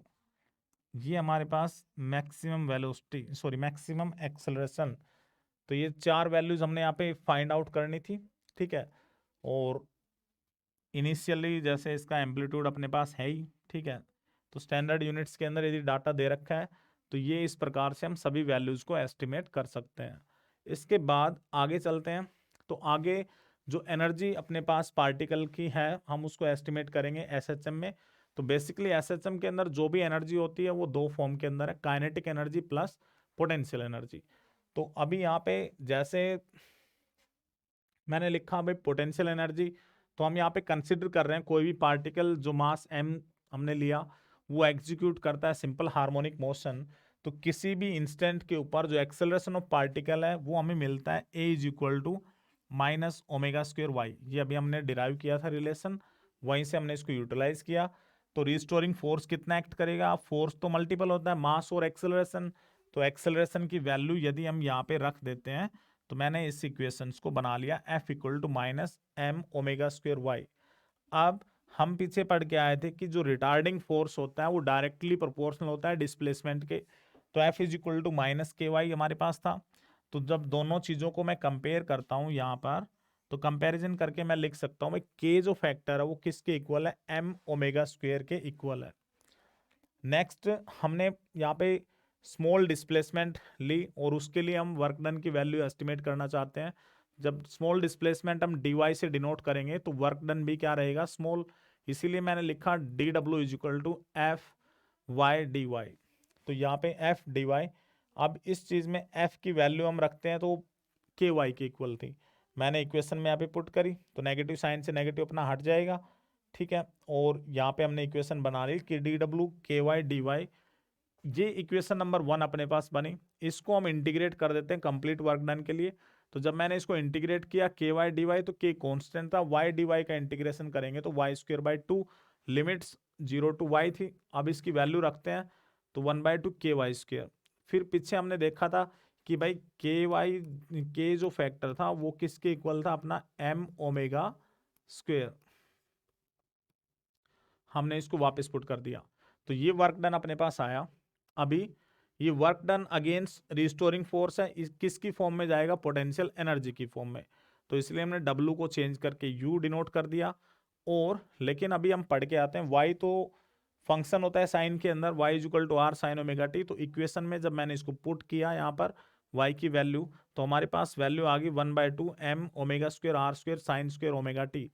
तो मैक्सिमम डिस्प्लेसमेंट के लिए हम इस इक्वेशन को इस प्रकार से राइट कर सकते हैं, ठीक है। तो ये आपने इसके अंदर ध्यान देना है कि मैक्सिमम के लिए इक्वेशन ये, और सिंपल हम इसको 1/2 m omega square y square रख सकते हैं। तो दूसरी तरफ काइनेटिक एनर्जी की बात करेंगे तो वो क्या होती है अपने पास, भाई मोशन के द्वारा है, ठीक है ना। पोटेंशियल एनर्जी पोजीशन और कॉन्फ़िगरेशन के द्वारा होती है, ये अपने पास मोशन के द्वारा।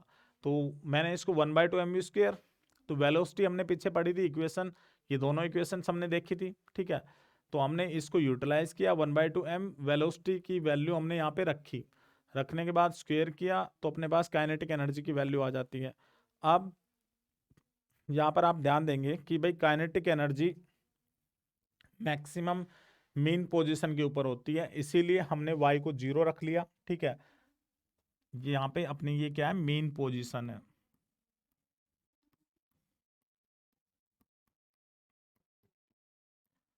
तो मीन पोजीशन के ऊपर जो काइनेटिक एनर्जी है वो मैक्सिमम है, इसीलिए हमने इक्वेशन में से वैल्यू y को जैसे 0 रखा, ये इक्वेशन अपनी इस प्रकार से बन गई है। अब टोटल एनर्जी क्या होगी, तो दोनों का सम है। मैंने दोनों इक्वेशंस को ऐड ऑन कर लिया है। ठीक है, काइनेटिक को, पोटेंशियल को, इक्वेशन को यहाँ पे खोल के हम लिख सकते हैं कि टोटल एनर्जी हमारे पास 1/2m⍵²r², क्योंकि यहाँ पे जो -y² है इधर अपने पॉजिटिव वैल्यू के साथ है, तो जब इसको हम मल्टीप्लाई वगैरह करके सोल्व करते हैं तो टोटल एनर्जी हमारे पास ये वैल्यू 1/2m⍵²r² की फॉर्म में चली आई है। ठीक है, अब नेक्स्ट हम इसमें आगे देखें तो ये जो वेरिएशन है काइनेटिक एनर्जी और पोटेंशियल एनर्जी का, ठीक है, तो ये इसका जो मेन पॉइंट है उसके अबाउट है। ये हमारा जो ओ पॉइंट मैंने लिया है इसको हम क्या कह सकते हैं, मेन पॉइंट। ठीक है, और y=r plus minus both side के अंदर, इनको हम कह सकते हैं ये अपने एक्सट्रीम पॉइंट है।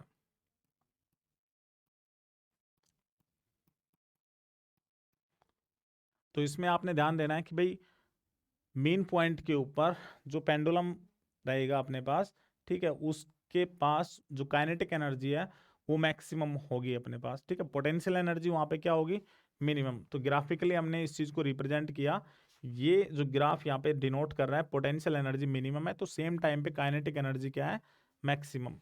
तो आप इसको सिंपली इस फॉर्म के अंदर भी समझ सकते हो कि भाई यदि आप इसमें ऐसे दिखाते हो,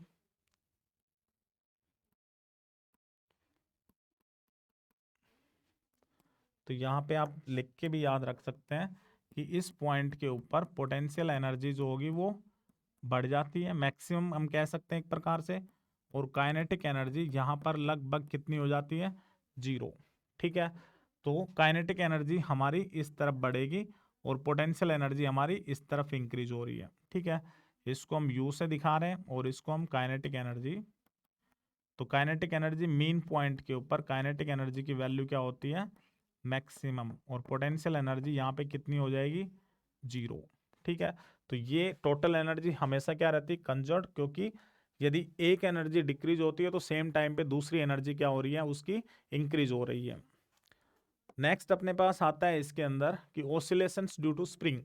जैसे मैंने यहाँ पे स्प्रिंग इनिशियल, ये अपनी इनिशियली यहाँ पे है स्प्रिंग इनिशियल पोजीशन, ये हमने मानी, और इसको अभी हमने यहाँ पे कर दिया स्ट्रेच। तो दूसरी तरफ ये हमने यहाँ पे ले लिया कि इसको मैं कर रहा हूँ कंप्रेस। इसका मीनिंग मैं दोनों तरफ इसके अंदर जो डिस्प्लेसमेंट है एक्स, इसके अंदर हम करवा रहे हैं, तो जो रिटार्डिंग फोर्स रहेगा या रिस्टोरिंग फोर्स है वो F=- -kx। ठीक है, अभी हम पढ़ के आते हैं, फोर्स मास इंटू एक्सेलरेशन है, तो हम इसको डबल डिफरेंशिएशन की फॉर्म में ले जाके ऐसे रख सकते हैं, या फिर एक्सेलरेशन की वैल्यू हम निकालते हैं।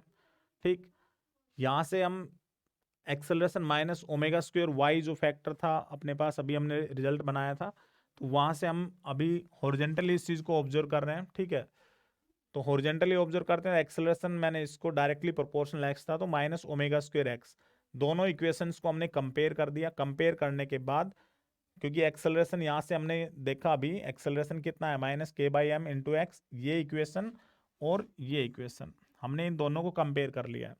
कंपैरिजन किया तो ओमेगा की वैल्यू हमारे पास √k/m, इसमें से टाइम पीरियड हमने निकाल लिया, या इसमें फ्रीक्वेंसी भी निकालना चाहो तो फ्रीक्वेंसी के अंदर हम लिख सकते हैं कि भाई वो अपने पास 1/2π√k/m, ये इस फैक्टर के इक्विवेलेंट हमारी फ्रीक्वेंसी हो जाएगी।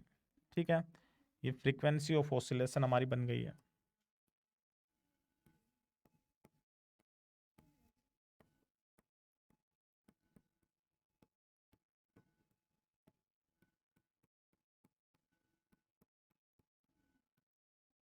ये अपने पास फ्रीक्वेंसी ऑफ ऑसिलेशन है और ये हमारे पास टाइम पीरियड हो गया।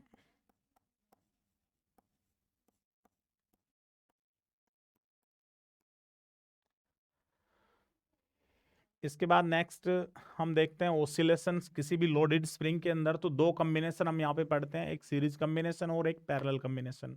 तो यहाँ पे मैंने क्या किया कि पहले मैं पैरेलल कॉम्बिनेशन के अंदर मान लेता हूँ कि कोई भी बॉडी, जैसे दो स्प्रिंग्स मैंने यहाँ पे लगाई किसी मास m के ऊपर, हम इसको खींचते हैं बाहर की तरफ, तो जो वेट फोर्स होगा वो mg के इक्विवेलेंट है अपने पास।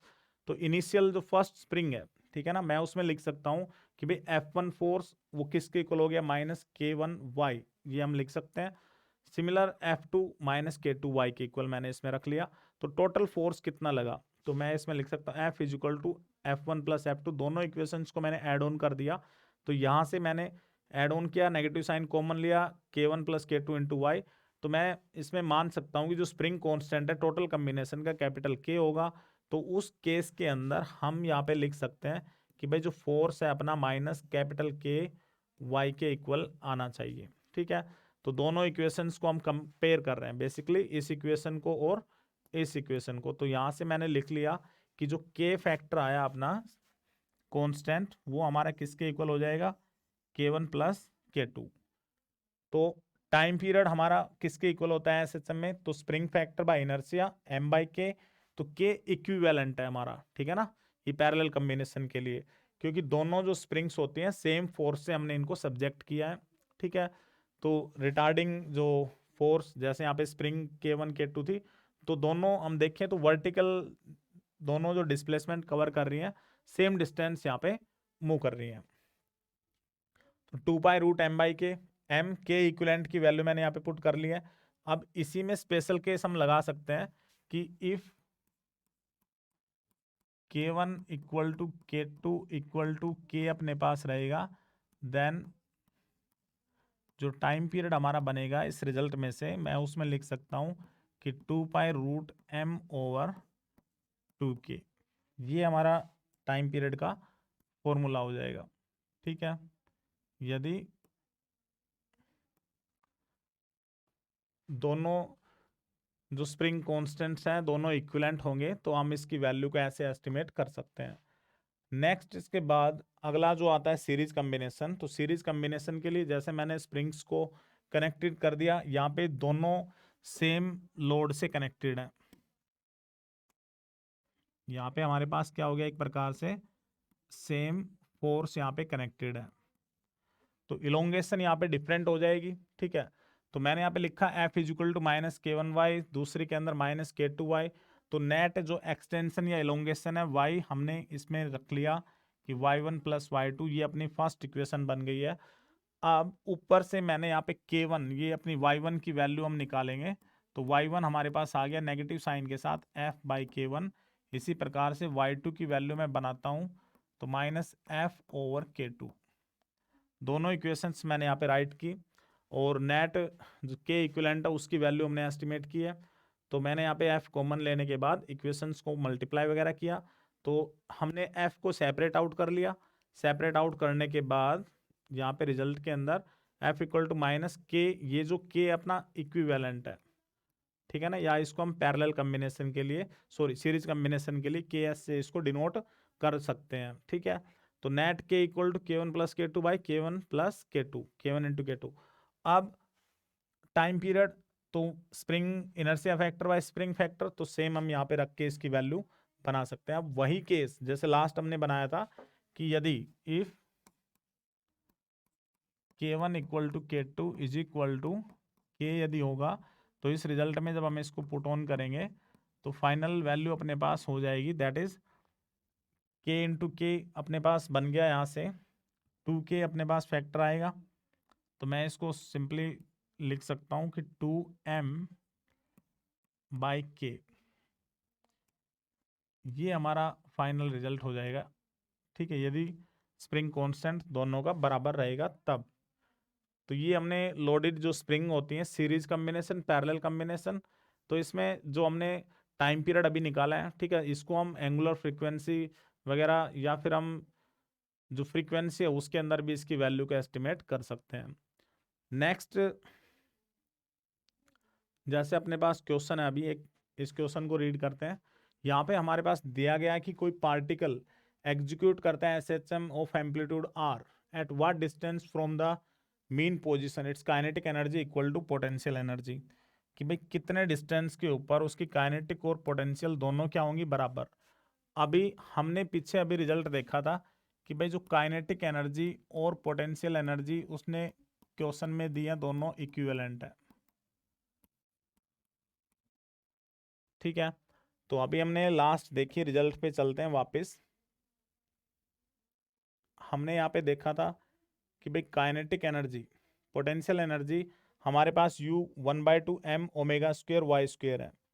तो हम इस पे लिख लेते हैं कि भाई पोटेंशियल एनर्जी हमारे पास किसके इक्वल है, 1/2 m omega square y square. तो दूसरी तरफ काइनेटिक एनर्जी हमारे पास थी 1/2 m omega square r square minus y square.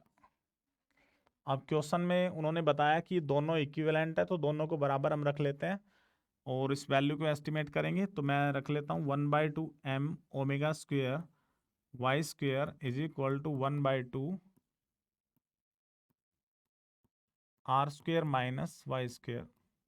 तो यहाँ से 1/2 फैक्टर से हम 1/2 फैक्टर को हटा सकते हैं और फाइनली हमारी जो वैल्यू आएंगी उसमें हम लिख सकते हैं y square is equal to r square minus y square. इसको उधर लेके जाएंगे तो मैं रख सकता हूँ r square is equal to 2y square, या y इज इक्वल टू मैं लिख सकता हूँ आर स्क्वेयर बाई 2, या जो डिस्प्लेसमेंट है उसको हम लिख सकते हैं कि y is equal two plus minus r by √2। ये हमारी फाइनल वैल्यू होगी है। अब इसको हम फर्दर एक्सपेंड करना चाहें तो एक्सपेंड कर सकते हैं, √2 की वैल्यू वगैरह रख के हम इसको फर्दर एक्सपेंड कर सकते हैं, नहीं तो हम इतना भी इसमें छोड़ सकते हैं, एज पर गिवन क्वेश्चन हो उसके अकॉर्डिंगली हम रिएक्ट कर सकते हैं। नेक्स्ट अपने पास क्वेश्चन है कि पार्टिकल जिसका मास 2 किलोग्राम है, एसएचएम की इक्वेशन अपने पास दी गई है, मैक्सिमम काइनेटिक एनर्जी किसके इक्विवेलेंट होगी, ये हमने एस्टिमेट करनी है। तो देखिए यहाँ पे कि भाई एस जो काइनेटिक एनर्जी थी हमारे पास उसकी इक्वेशन आती है 1/2 m omega square r square minus y square for max kinetic energy y is equal to 0। तो हम लिख सकते हैं कि भाई काइनेटिक एनर्जी जो मैक्सिमम होती है हमारे पास वो किसके इक्वल जाएगी, 1/2 m omega square r square. तो 1/2 m जो फैक्टर अपने पास गिवन है उसकी वैल्यू रखेंगे यहाँ पे, मास हमारे पास दे रखा है दैट इज 2 किलोग्राम, ओमेगा जो फैक्टर है उसकी वैल्यू यहाँ से हम निकाल सकते हैं क्योंकि ये फैक्टर ओमेगा टी की इक्वल है। तो यहाँ से कंपेयर करके हम लिख सकते हैं ओमेगा हमारे पास कितना हो गया, 100। तो मैं इसमें रख लेता हूँ 100 स्क्वेयर मल्टीपल आर फैक्टर अपने पास है, ठीक है। तो आर फैक्टर की वैल्यू हमने निकालनी है, तो अपने पास जो इक्वेशन दे रखी है उसके अंदर से हम कंपेयर करके यहाँ से, क्योंकि ये जो फैक्टर है ये हमारा एम्पलीट्यूड होता है, ठीक है, आर डिस्प्लेसमेंट। तो मैं यहाँ से लिख सकता हूँ आर की जो वैल्यू है अपने पास 10 स्क्वेयर। तो इस वैल्यू को हम एस्टिमेट करके फाइनल लिख सकते हैं कि काइनेटिक एनर्जी हमारे पास हो गई है 100 इंटू 100 इंटू 100। तो दैट इज काइनेटिक एनर्जी की जो वैल्यू बनी वो आ गई 10⁶ जूल्स के इक्विवेलेंट। ये हमारी मैक्सिमम काइनेटिक एनर्जी पार्टिकल की हो गई है, ठीक है। तो इसके बाद जो नेक्स्ट अपने पास सिंपल पेंडुलम आएगा, तो उसके ऊपर हम चलते हैं आगे, सिंपल पेंडुलम पढ़ेंगे अभी। लास्ट टॉपिक अपने पास आता है सिंपल पेंडुलम। अब सिंपल पेंडुलम के अंदर हम क्या करते हैं, हमने एक बॉब हमने ले लिया जिसका मास m है, उसको हमने एक्सटेंड कर दिया एक इनएक्सटेंसिबल स्ट्रिंग के साथ में। और तो इनिशियली मैं मान के चल रहा हूँ कि रिजिड स्पॉट से जब हमने उसको सस्पेंड किया यहाँ पर, तो ये जो मीन पोजीशन है लाइन OS से डिनोट हम करके चल रहे हैं, हमने उसको डिस्प्लेस कर दिया, ठीक है। जो x है उसकी डिस्प्लेसमेंट यहाँ पे बोब की किसी भी टाइम के ऊपर पोजीशन इंडिकेट करता है। तो अब इसमें जो मेन पॉइंट्स है हमारे पास कि हमने सिर्फ देखना है कौन कौन से फोर्सेस यहाँ पे एक्ट कर रहे हैं। तो सबसे पहले देखिए जो फोर्सेस हम इनको रिजोल्व करेंगे, तो एक तो अपने पास वेट फोर्स यहाँ पे एक्ट कर रहा है जिसको मैंने वर्टिकली डाउनवर्ड डायरेक्शन के अंदर दिखाया। सेकंड यहाँ पे जो टेंशन फोर्स है, टेंशन फोर्स कहाँ पे लगेगी, तो towards the length of the string, ठीक है, that is along the rigid spot जहाँ पर वो माउंटेड है। तो अब उसके बाद नेक्स्ट जो वेट फोर्स है, अब वेट फोर्स यहाँ पे एक्ट कर रहा था टेंजेंशियली, इसलिए हमने उसको करना पड़ेगा रिजोल्व। तो जैसे हम इसको रिजोल्व करते हैं तो मेरे पास दो कंपोनेंट्स यहाँ पे आए, एक m g sine theta component और एक एम जी अपने पास कोस थीटा कंपोनेंट। तो इक्विलिब्रियम पोजीशन के ऊपर जब मान के चले, तो इक्विलिब्रियम पोजीशन के ऊपर जो m g cos theta component है वो बैलेंस होगा किसके द्वारा, टेंशन फोर्स के द्वारा, जैसा कि हम यहाँ पे देख भी सकते हैं। इसका मतलब यहाँ पे जो टेंशन कंपोनेंट था अलोंग द लेंथ जो एक्ट करता है वो किसके द्वारा बैलेंस है, m g cos of theta के द्वारा। तो दूसरी तरफ यहाँ पे जो m g sine theta component है ये क्या करेगा, उसको वापस से, इसको हम बोलेंगे रिस्टोरिंग फोर्स, जो कि पेंडुलम जो बोब है उसको मीन पोजिशन की तरफ खींचने का काम करता है। तो बेसिकली मैं यहाँ पे लिख सकता हूँ कि भाई टेंशन फोर्स जो था वो तो बैलेंस हो गया एम जी कोस थीटा से, और रिस्टोरिंग फोर्स है वो डायरेक्टली प्रोपोर्शनल है, या हम लिख सकते हैं कि इक्विलिब्रियम के ऊपर उसका जो मैग्नीट्यूड होगा वो किसके इक्विवेलेंट हो जाएगा, that is m g sine of theta के इक्विवेलेंट। ठीक है, ये हमने यहाँ पे लिखा है। तो इसमें डेफिनेशन के अंदर यही है कि सिंपल पेंडुलम के अंदर क्या था, कोई भी हैवी पॉइंट मास जो बॉब है उसको हम सस्पेंड करते हैं किसी वेटलेस या फिर इनएक्सटेंसिबल फ्लेक्सिबल स्ट्रिंग के थ्रू जो कि रिजिड स्पॉट पे माउंटेड थी, ताकि वो फ्रीली रोटेट कर सके। अब ये जो रोटेशन होती है तो इसमें सिंपल हार्मोनिक मोशन होगा, ठीक है। तो ये जो फोर्सेस थे वो एक्ट किए इसके ऊपर। बेसिक जो डायग्राम था अपना, दोनों कंपोनेंट्स के बारे में मैंने आपको बताया। अब नेक्स्ट हम मूव करते हैं आगे। तो इसमें हम देखेंगे कि जो एम जी साइन थीटा जो कंपोनेंट था वो रिस्टोरिंग फोर्स मैंने आपको बताया। तो साइन ऑफ थीटा जो कंपोनेंट है, क्योंकि एंगल यहाँ पे बहुत ही स्मॉल होता है तो नियरली हम लिख सकते हैं sine of theta is nearly equal to theta. और इसकी जो वैल्यू हम एस्टिमेट करेंगे तो देखिए यहाँ पे हमने जो राइट एंगल ट्रायंगल अपने पास बन रही है दैट इज ओ एस, मैं इस पॉइंट को ए नाम दे देता हूँ, यहाँ पे मैं इसको बी नाम दे लेता हूँ।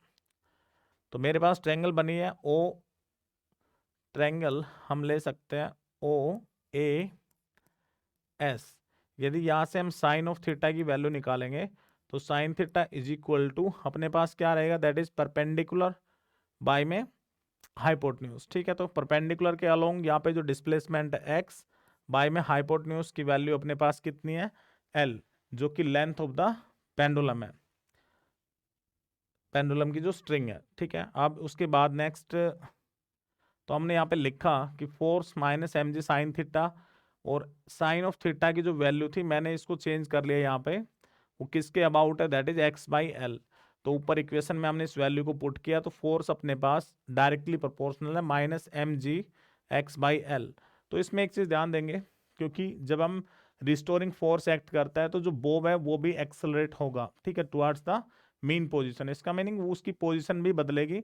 तो इसीलिए हम यहाँ पे लिख सकते हैं कि फोर्स जो होता है मास इनटू एक्सेलरेशन। तो मैंने दोनों इक्वेशंस को, ये जो फर्स्ट इक्वेशन और सेकंड इक्वेशन कंपेयर किया यहाँ पे, तो एम से एम हमने कैंसिल आउट कर दिया, तो एक्सेलरेशन अपने पास आता है minus g x by l. अब इस फैक्टर के ऊपर ध्यान देंगे कि हमने देखा एक्सेलरेशन जो वैल्यू आई हमारे पास वो कितना आया, एक्सेलरेशन अपने पास आया माइनस जी एक्स बाई में एल। तो यहाँ पे जो g है that is acceleration due to gravity, और l जो length of the pendulum string है। ठीक है, अब ये दोनों फैक्टर्स हमारे पास क्या है, कांस्टेंट है, इसीलिए हम यहाँ पे लेके चल रहे हैं इसको कांस्टेंट। तो हम देख रहे हैं कि एक्सेलरेशन जो डायरेक्टली प्रोपोर्शनल टू क्या है, displacement, is minus proportional to x. तो नेक्स्ट जो मोशन ऑफ द बॉब हमने यहाँ पे पढ़ा है कि भाई ये सिंपल हार्मोनिक मोशन एग्जीक्यूट करेगा, तो इसीलिए हम यहाँ पे क्या लिख के चल रहे हैं, एक्सेलरेशन हमने लास्ट जो पढ़ा था डेरिवेशन के अंदर कि वो किसके इक्विवेलेंट होगा, एसएचएम के अंदर माइनस ओमेगा स्क्वायर एक्स। तो दोनों इक्वेशंस को हम कंपेयर कर रहे हैं यहाँ पे। तो minus omega square x equal to minus g x by में एल, नेगेटिव से नेगेटिव हमने कट कर दिया, और ओमेगा स्क्वायर की वैल्यू अपने पास आती है जी बाई एल की। ठीक है। अब हमें इसका टाइम पीरियड और फ्रीक्वेंसी की वैल्यू एस्टिमेट करनी है। तो यहाँ से मैं ओमेगा की वैल्यू यदि निकालता हूँ तो हम लिख सकते हैं रूट जी बाई में एल। नेक्स्ट ओमेगा हमारे पास किसके इक्विवेलेंट होता है, तो दैट इज 2 पाई/टी। तो मैंने इसकी वैल्यू पुट की यहाँ पे और इसको रीअरेंज किया, तो हमने देखा टाइम पीरियड जो पेंडुलम का था वो किसके इक्विवेलेंट आता है, 2 पाई√L/में जी। तो यहाँ से हम देख सकते हैं कि जो टाइम पीरियड फैक्टर है अपने पास वो क्या है, डायरेक्टली प्रोपोर्शनल है। यहाँ से हम लिख सकते हैं कि भाई जो टाइम पीरियड है वो डायरेक्टली प्रोपोर्शनल है, दैट इज √L, जो लेंथ ऑफ द स्ट्रिंग थी। ठीक है। सेकेंडली यहां से हमने देखा कि भाई टाइम पीरियड इनवर्सली प्रोपोर्शनल है, दैट इज √G ग्रेविटी के। तो ये दो फैक्टर्स आपने इसके अंदर से ध्यान देने हैं कि भाई इन चीजों के ऊपर टाइम पीरियड डिपेंड करेगा। फ्रीक्वेंसी अपने को चाहिए, तो हमें पड़ा है कि फ्रीक्वेंसी जो है रेसिप्रोकल होती है कि इसका टाइम पीरियड का, तो हमने इस रेशियो को रिवर्स कर दिया। तो फ्रीक्वेंसी की वैल्यू 1/2 पाई√G/L। नेक्स्ट जो टाइम पीरियड किन किन फैक्टर्स के ऊपर डिपेंड करेगा, तो बेसिकली जो टाइम पीरियड है वो हमने अभी डेरिवेशन पार्ट में देखा है कि वो डिपेंड करता है किस पे, लेंथ ऑफ द पेंडुलम के ऊपर, second acceleration due to gravity के ऊपर। ठीक है। इन दोनों फैक्टर्स से टाइम पीरियड अपना अफेक्टेड रहेगा। उसके बाद हम एक पैरामीटर यहाँ पे देख सकते हैं कि ये इंडिपेंडेंट है अपना। ठीक है। इंडिपेंडेंट किस फैक्टर के ऊपर है, तो वो मास ऑफ द बॉब, जो बॉब का मास है वो हम कितना भी रखें उसके ऊपर इंडिपेंडेंट है। यदि हम यहाँ पे देखें, यदि लेंथ सेम है तो मास भले से डिफरेंट हो, ठीक है, जो टाइम पीरियड होगा वो क्या रहेगा, सेम मिलेगा हमें।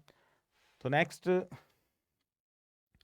अब इसमें कुछ स्पेशल केसेस हैं जिनके हम यहाँ पे रीड करेंगे कि किन फैक्टर से इसकी जो लेंथ वगैरह से कैसे इफेक्ट होता है, ग्रेविटी के द्वारा कैसे इफेक्ट होता है। या फिर हम फ्री फॉल का केस देखें तो इसमें समझते हैं इस चीज़ को। जैसे हमने यहाँ पे अभी भी पढ़ा कि भाई टाइम पीरियड अपने पास है T=2 पाई√L/में जी। तो जो फर्स्ट फैक्टर हम यहाँ पे ले सकते हैं कि टाइम पीरियड इंडिपेंडेंट है अपना,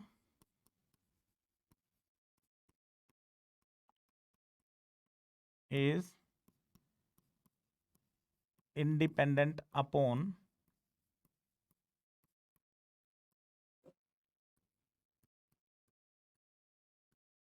mass of the bob suspended।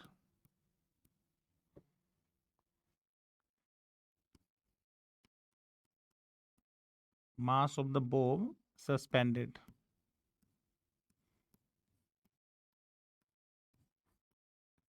Second factor इसमें ध्यान देंगे कि जो टाइम पीरियड है वो डायरेक्टली प्रोपोर्शनल है, that is t is directly proportional to √L। अब इसका मीनिंग ये नहीं है कि हम लेंथ को बढ़ाते चले जाएं तो टाइम पीरियड इंक्रीज होता चला जाएगा। इसके अंदर अपनी लिमिटेशन भी होती है कि यदि जो लेंथ है हम उसको इनफाइनाइट नहीं कर सकते हैं। ठीक है, हम कि उसको फर्दर इतना ज़्यादा कर दें कि टाइम पीरियड भी उसी हिसाब से इंक्रीज हो जाएगा। इसके अंदर लिमिट रहती है कि जो लेंथ की वैल्यू हो दैट इज लेस देन या इक्वल टू जो रेडियस ऑफ अर्थ है। ठीक है, इनके मतलब हमने इसकी वैल्यू को डाउन ही रखना है। ठीक है, तो यदि टाइम पीरियड को हम देखें तो लेंथ के ऊपर डिपेंड करता है, इसका मीनिंग नहीं हम बहुत ही ज़्यादा लेंथ को बढ़ा दें। ठीक है, तो वो फिर इंडिपेंडेंट भी हो जाएगा। ठीक है। नेक्स्ट यहाँ पे जो ग्रेविटी जो फैक्टर है अपना टी, जो इनवर्सली प्रोपोर्शनल है √G के। इसका मीनिंग यही है, जैसे हम देख के आते हैं भाई इक्वेटर और पोल के अंदर रेडियाई में डिफरेंस हम पढ़ के आते हैं, क्योंकि जो अर्थ है वो कंप्लीटली स्फेरिकल बॉडी नहीं है, वो एक इलेप्टिकल बॉडी है। इसीलिए हम देखें तो रेडियस ऑफ इक्वेटर और पोल में डिफरेंस होता है। ये इक्वेटर अपने पास और ये अपने पास पोल। तो यहाँ से हम देखते हैं कि भाई रेडियस ऑफ इक्वेटर की वैल्यू ज़्यादा होती है किससे, पोल से। और ग्रेविटी का रिलेशन हम देखते हैं तो ग्रेविटी इक्वेटर के ऊपर हमेशा क्या होती है, लो रहेगी, और पोल के ऊपर क्या होती है, हाईएस्ट। इसका मीनिंग पोल के ऊपर जो टाइम पीरियड होगा उसकी वैल्यू का चेंजमेंट कैसे देखा जाएगा, तो देखो जैसे ग्रेविटी की वैल्यू इंक्रीज होगी टाइम पीरियड वहाँ पे क्या हो जाएगा, डिक्रीज हो जाएगा। इसका मतलब ये है कि भाई ग्रेविटी जो है पोल के ऊपर स्ट्रोंग है, ज़्यादा है। ठीक है, तो वहाँ पे टाइम पीरियड क्या लगेगा, ऑसिलेशन में स्मॉल लगेगा। ठीक है, तो ये फैक्टर यहाँ पे ध्यान रखेंगे। अब नेक्स्ट जो यहाँ पे चीज हम पढ़ सकते हैं कि भाई इन case of free fall free fall. तो फ्री फॉल जैसा हम पढ़ के आते हैं कि कंडीशन होती है जिसके अंदर weight of the body appears to be zero, और जो ग्रेविटी जो वैल्यू रहेगी सेंटर के ऊपर मान लो या फिर फ्री फॉल के दौरान, वो किसके इक्विवेलेंट हो जाती है, जीरो। ठीक है।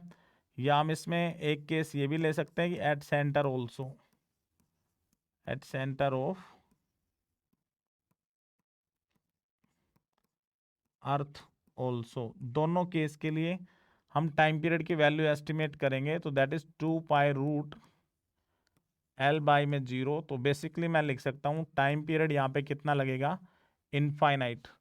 इसका मीनिंग है कि वो एक ऑसिलेशन भी यहाँ पे कंप्लीट नहीं होगा। ठीक है, क्योंकि उसको इनफाइनाइट टाइम लगेगा to complete one full oscillation. तो हम ये कह सकते हैं कि in case of free fall और at the centre of earth, जो पेंडुलम है वो एक भी रोटेशन कंप्लीट नहीं कर पाएगा, एक भी रिवॉल्यूशन कंप्लीट नहीं कर पाएगा। यदि इसी में हम देखें कि when pendulum kept in the lift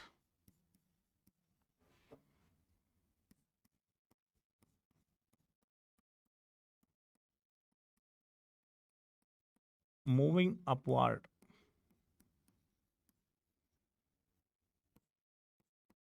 कि जो पेंडुलम है वो लिफ्ट के अंदर हमने रख दिया, जो कि कहाँ पे जा रही है, ऊपर की तरफ जा रही है। अब इसमें ध्यान देंगे कि हम केस पढ़ते हैं कि लिफ्ट मूविंग अपवर्ड और डाउनवर्ड में तो चेंजमेंट कितना आएगा। तो देखिए इधर मान लीजिए ये अपना मैंने यहाँ पे लिफ्ट ले लिया जिसके अंदर हमने कोई भी पेंडुलम पुट कर दिया, और लिफ्ट जैसा मैंने बताया कि वो कहाँ पे जा रही है, ऊपर की तरफ। तो बेसिकली जो वेट फोर्स होगा वो हमेशा कहाँ पे लगेगा, नीचे की तरफ। नॉर्मल रिएक्शन अपवर्ड, और एक्सेलरेशन भी अपना कहाँ पे हो गया, अपवर्ड। तो यहाँ से हम लिख सकते हैं कि जो जी डैश की वैल्यू आएगी, तो मैं यहाँ पे लिख सकता हूँ कि भाई R minus M G is equal to M A, और R is equal to M G plus M ए। तो मैं लिख सकता हूँ कि भाई एम जी डैश की वैल्यू हमारे पास हो गई है, that is M into G plus A. और यदि हम इसको एस्टिमेट करते हैं तो जी डैश जो है ग्रेविटी, वो अपने पास इंक्रीज हुई है। तो लिफ्ट मूविंग अपवर्ड, इसका मतलब जी की वैल्यू अपनी इंक्रीज होगी। तो यहाँ से हम देखें इफेक्ट, तो t time period 2 pi root L/G, यदि ग्रेविटी इंक्रीज हो रही है तो टाइम पीरियड विल डिक्रीज। ठीक है। सेकंड इसका अपोजिट केस, यदि लिफ्ट मूव करे डाउनवर्ड डायरेक्शन के अंदर तो उस केस में इसका अपोजिट हो जाएगा। ठीक है। तो यहाँ से हम लिख सकते हैं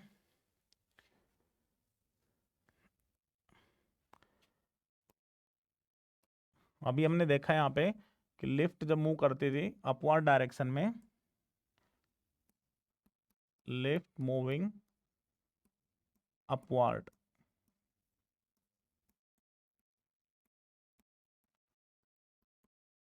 सो टाइम पीरियड हमारे पास था 2 पाई रूट L जो जी डैश है, और हमने देखा जी डैश तो जी प्लस ए के इक्विवेलेंट था। तो यहाँ से हमने देखा जी डैश की वैल्यू अपनी इंक्रीज हुई, सो time period will T will decrease. ठीक है। ये हमारा एक रिजल्ट यहाँ से बन गया है। सेकंड इसका अपोजिट केस हम लेके चलते हैं कि लिफ्ट मूविंग डाउनवर्ड,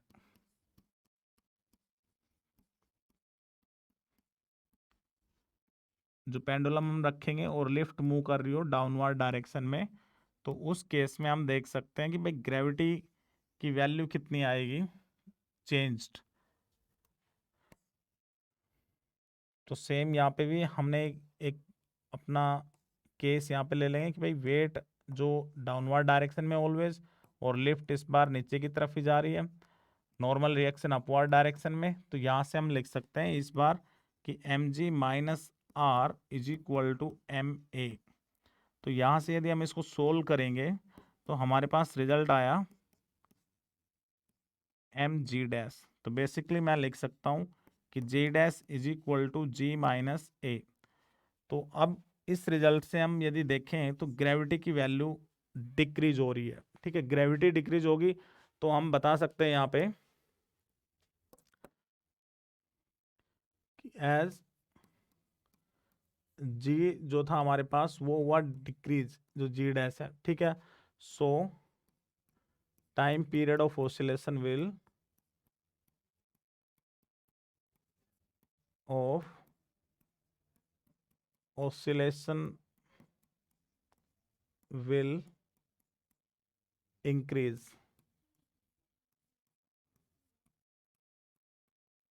कि जो टाइम पीरियड ऑसिलेशन का वो क्या हो जाएगा, इंक्रीज हो जाएगा। अब फाइनल जो केस हम इसमें देखेंगे भाई, लिफ्ट यदि रेस्ट के ऊपर हो या फिर मूव कर रही हो कांस्टेंट वेलोसिटी के साथ, तो टाइम पीरियड के ऊपर क्या चेंजमेंट आएगा। तो उस केस में हम बता सकते हैं कि when lift is at rest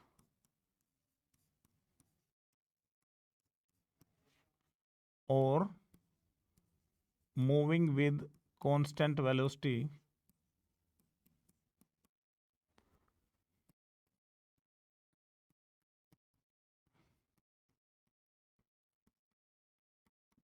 then, तो उस केस में हम यहाँ पे लिख सकते हैं कि भाई जो टाइम पीरियड होगा, क्योंकि ग्रेविटी के अंदर इस बार कोई चेंज नहीं आएगा, तो टाइम पीरियड की वैल्यू हमें 2π√L/g फैक्टर से मिल जाएगी। तो ये अपने पास सिंपल पेंडुलम था। एक बार वापस से इस चीज़ को समराइज करने का काम करते हैं। तो स्टार्टिंग से चलते हैं इसके अंदर। जैसा मैंने बताया सिंपल पेंडुलम में कि भाई कोई भी एक बॉब है उसको हम सस्पेंड कर देते हैं इनएक्सटेंसिबल स्ट्रिंग के साथ में। तो हमने ये देखना है इस पर कौन कौन से फोर्सेज एक्ट करते हैं किसी भी टाइम पे। तो उस पर बेसिकली टेंशन फोर्स एक्ट कर रहा था जो रिजिड सपोर्ट की तरफ है। दूसरा वेट फोर्स था डाउनवर्ड डायरेक्शन में, वर्टिकली डाउनवर्ड। हमने वेट को रिजोल्व किया, रिजोल्व करने के बाद दो कंपोनेंट्स अपने आए, हॉरिजॉन्टल वर्टिकल कंपोनेंट। तो हॉरिजॉन्टल कंपोनेंट जो था अपने पास mg cos थीटा बैलेंस था टेंशन फोर्स के द्वारा, डायग्राम से हम इस चीज को देख सकते हैं। तो दूसरी तरफ जो टेंजेंशियल कंपोनेंट है अपना mg sin थीटा, वो एक्ट करता है एज ए रिस्टोरिंग फोर्स, जो उस बॉब को मेन पोजीशन की तरफ लाने का काम करेगा। तो हमने यहाँ पे लिखा कि भाई जो रिस्टोरिंग फोर्स है वो mg sin theta, sine theta क्योंकि पेंडुलम के अंदर एंगल बहुत ही स्मॉल होता है तो इसीलिए हमने इसको चेंज करके sine of theta nearly equal to theta, और ट्रायंगल से हमने वैल्यू निकाली तो वो किसके इक्विवेलेंट आई थी, दैट इज x बाई में l। इस रिजल्ट को हमने ऊपर पुट किया तो हमारे पास फोर्स की इक्वेशन बनी कि -mg x/l। सेकेंड चीज यहाँ पे हम देखें, क्योंकि जब हम रिस्टोरिंग फोर्स एक्ट करता है तो पेंडुलम का भी एक्सेलरेशन होगा, तो एक्सेलरेशन होगा तो फोर्स तो मास इंटू एक्सेलरेशन मल्टीपल होता है। हमने इन चीज़ों को कंपेयर किया और यहाँ से एक्सेलरेशन इसका निकाला। एक्सेलरेशन निकाला तो उसकी वैल्यू आई -gx/l। अब यहाँ पे g/l फैक्टर जो था कांस्टेंट, तो हम कह सकते हैं कि एक्सेलरेशन जो है वो डायरेक्टली प्रोपोर्शनल है डिस्प्लेसमेंट के। अब यही चीज़ तो किस में होती है, एसएचएम के अंदर। तो एसएचएम में तो एक्सेलरेशन जो है -ω² x से मिलता है। तो हमने इन दोनों इक्वेशंस को फर्दर कंपेयर किया और कंपेयर करने के बाद अपने पास ओमेगा की वैल्यू अपने पास आ गई है जो कि एंगुलर वेलोसिटी है। ठीक है, ω² किसके इक्वल हो गया, g/l के इक्वल।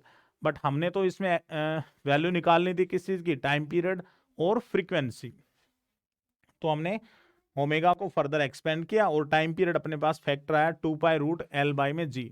तो फ्रीक्वेंसी चाहिए तो इसका भी रेसिप्रोकल किया, तो रेसिप्रोकल करने के बाद 1/2π√g/l। फिर किन चीजों पे time period of simple pendulum depend करता है, तो बेसिकली दो फैक्टर्स हमने देखे, एक लेंथ ऑफ पेंडुलम और एक एक्सेलरेशन ड्यू टू ग्रेविटी। लेकिन ये इंडिपेंडेंट है किसके ऊपर, मास ऑफ द बॉब जो हमने सस्पेंड किया उसके ऊपर इंडिपेंडेंट है। ठीक है, यदि लेंथ सेम है तो टाइम पीरियड भी क्या मिलेगा, सेम। यदि इसमें एक और पॉइंट हम ऐड कर सकते हैं कि यदि टेम्परेचर इंक्रीज होने लगेगा, इफ टेम्परेचर इंक्रीजेज, कि भाई जो टेम्परेचर है हमने उसको क्या कर दिया, इंक्रीजेज, देन क्योंकि हम पढ़ के आते हैं कि भाई टेम्परेचर यदि इंक्रीज होता है तो कोफिशिएंट ऑफ लीनियर एक्सपेंशन जो लेंथ है उसमें भी बदलाव आएगा। तो हम लिख सकते हैं यहाँ पे कि if temperature increases then length also increases, length of pendulum also increases. तो जब लेंथ ही बढ़ जाएगी तो हम यहाँ पे लिख सकते हैं कि भाई टाइम पीरियड जो हमारा वैल्यू थी टी डायरेक्टली प्रोपोर्शनल है अपने पास √L। तो मैं लिख सकता हूँ कि टाइम पीरियड ऑफ ऑसिलेशन भी क्या हो जाएगा, इंक्रीज, क्योंकि लेंथ इंक्रीज हुई है टेम्परेचर के बढ़ाने पे। सो टाइम पीरियड ऑल्सो इंक्रीजेज। तो ये अपने पास इसमें रिजल्ट था। फिर हमने इसके फर्दर जो केसेस थे उसके अंदर देखा कि भाई किन पे डिपेंड करता है, किसके ऊपर नहीं डिपेंड करता है। तो ग्रेविटी की वैल्यू जहाँ पे कम होगी, ठीक है ना, वो इनवर्स प्रोपोर्शनल है, इसीलिए हम यहाँ पे कह सकते हैं कि जहाँ पे ग्रेविटी की वैल्यू ज्यादा है वहां पे टाइम पीरियड जो ऑसिलेशन का क्या रहेगा, कम रहेगा। जहाँ पे कम है उस पे वैल्यू क्या लगेगी, उसको ज्यादा, इनवर्स प्रोपोर्शन में था। सेकंड, फ्री फॉल के केस में, फ्री फॉल या एट सेंटर ऑफ अर्थ हम देखेंगे कि टाइम पीरियड जो ऑसिलेशन का है वो इनफाइनाइट निकल के आता है, क्योंकि जी की वैल्यू जीरो हो जाती है, ठीक है। अब उसका हम एक ही मीनिंग है कि भाई ऑसिलेशन एक कंप्लीट हो ही नहीं पाएगा, ठीक है, आप ऐसा समझ सकते हो। लिफ्ट मूव करेगी अपवर्ड तो ग्रेविटी इंक्रीज होती है, तो इंक्रीज होगी तो हम इसमें कह सकते हैं कि भाई इंक्रीज हुई तो अभी इनवर्स प्रोपोर्शन में था तो time period will decrease. Second, इसके बाद इसका रिवर्स था अपने पास कि लिफ्ट मूव करे डाउनवर्ड डायरेक्शन में तो ग्रेविटी डिक्रीज तो टाइम पीरियड विल इंक्रीज। और लास्टली अपने पास है कि भाई लिफ्ट मूव करे कांस्टेंट वेलोसिटी के साथ या फिर रेस्ट के ऊपर रहेगी तो टाइम पीरियड का जो सिंपल फॉर्मूला अपने पास है एज इट इज हम इसमें पुट कर सकते हैं। अब एक क्वेश्चन अपने पास है, नेक्स्ट हम उसको बनाने का काम करते हैं।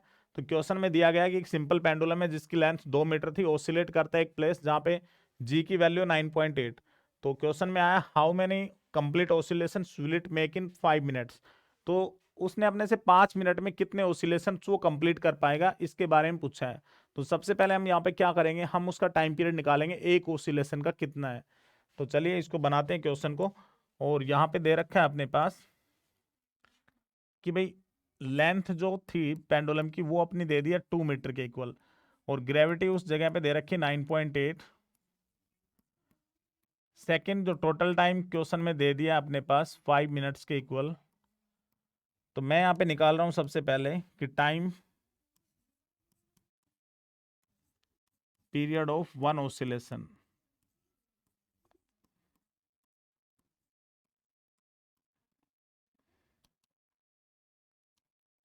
Time period of one oscillation.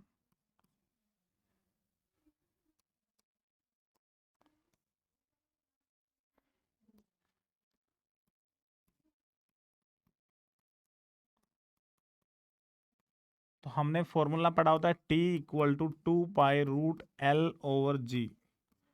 तो इसमें हम वैल्यू को पुट करते हैं तो T पाई की वैल्यू हम रख सकते हैं 3.14, रूट L की वैल्यू अपने पास दे रखी है गिवन 9.8 और length 2।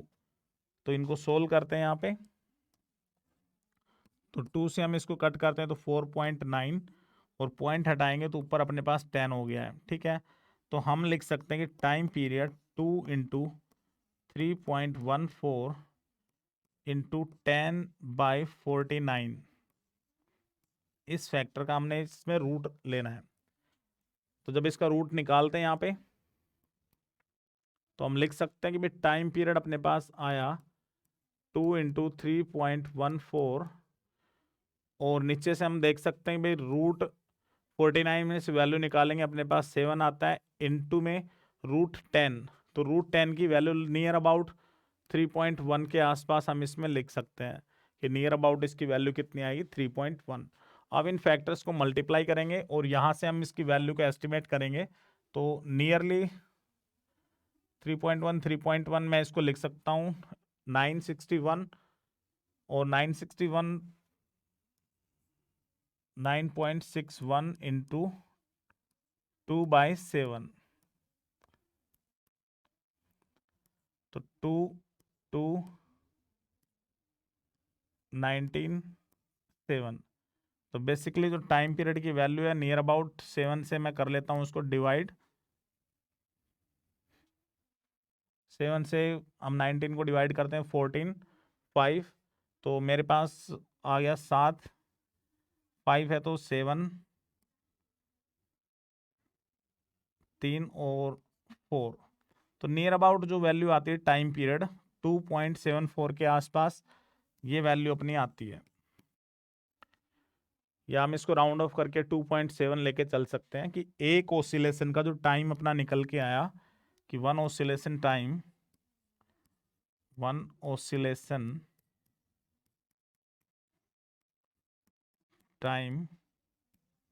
Is equal to 2.7 second. तो बेसिकली हम कह सकते हैं कि 2.7 सेकेंड में एक ओसिलेशन करता है, ठीक है। तो अब हमसे पूछा गया है कि भाई कितने ओसिलेशंस वो कर पाएगा 5 मिनट के अंदर। तो अभी हम यहाँ पे नंबर ऑफ ओसिलेशंस हमने वैल्यू एस्टिमेट करनी है, तो हम लिख सकते हैं कि नंबर ऑफ ओसिलेशंस, तो नंबर ऑफ ओसिलेशंस हम निकाल रहे हैं, तो दैट इज जो टोटल टाइम है अपने पास कितना था 5 मिनट, तो 5 मिनट के मैं सेकंड बना देता हूँ 60 बाय में 2.7। तो नंबर ऑफ ओसिलेशंस की जो वैल्यू अपने पास, number of oscillations is equal to, तो यहाँ से हम इसकी वैल्यू को कट करते हैं, तो मैंने इसको डेसिमल हटा दिया, 3 से 9 और 3 से 20,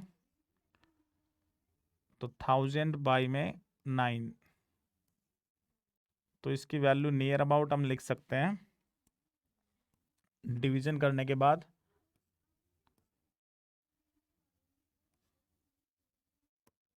तो नियर अबाउट अपने पास 111। तो मैं कह सकता हूँ कि नंबर ऑफ ओसिलेशंस हमारे पास लगभग 111 के आसपास इसके ओसिलेशन हो जाएंगे। Number of oscillations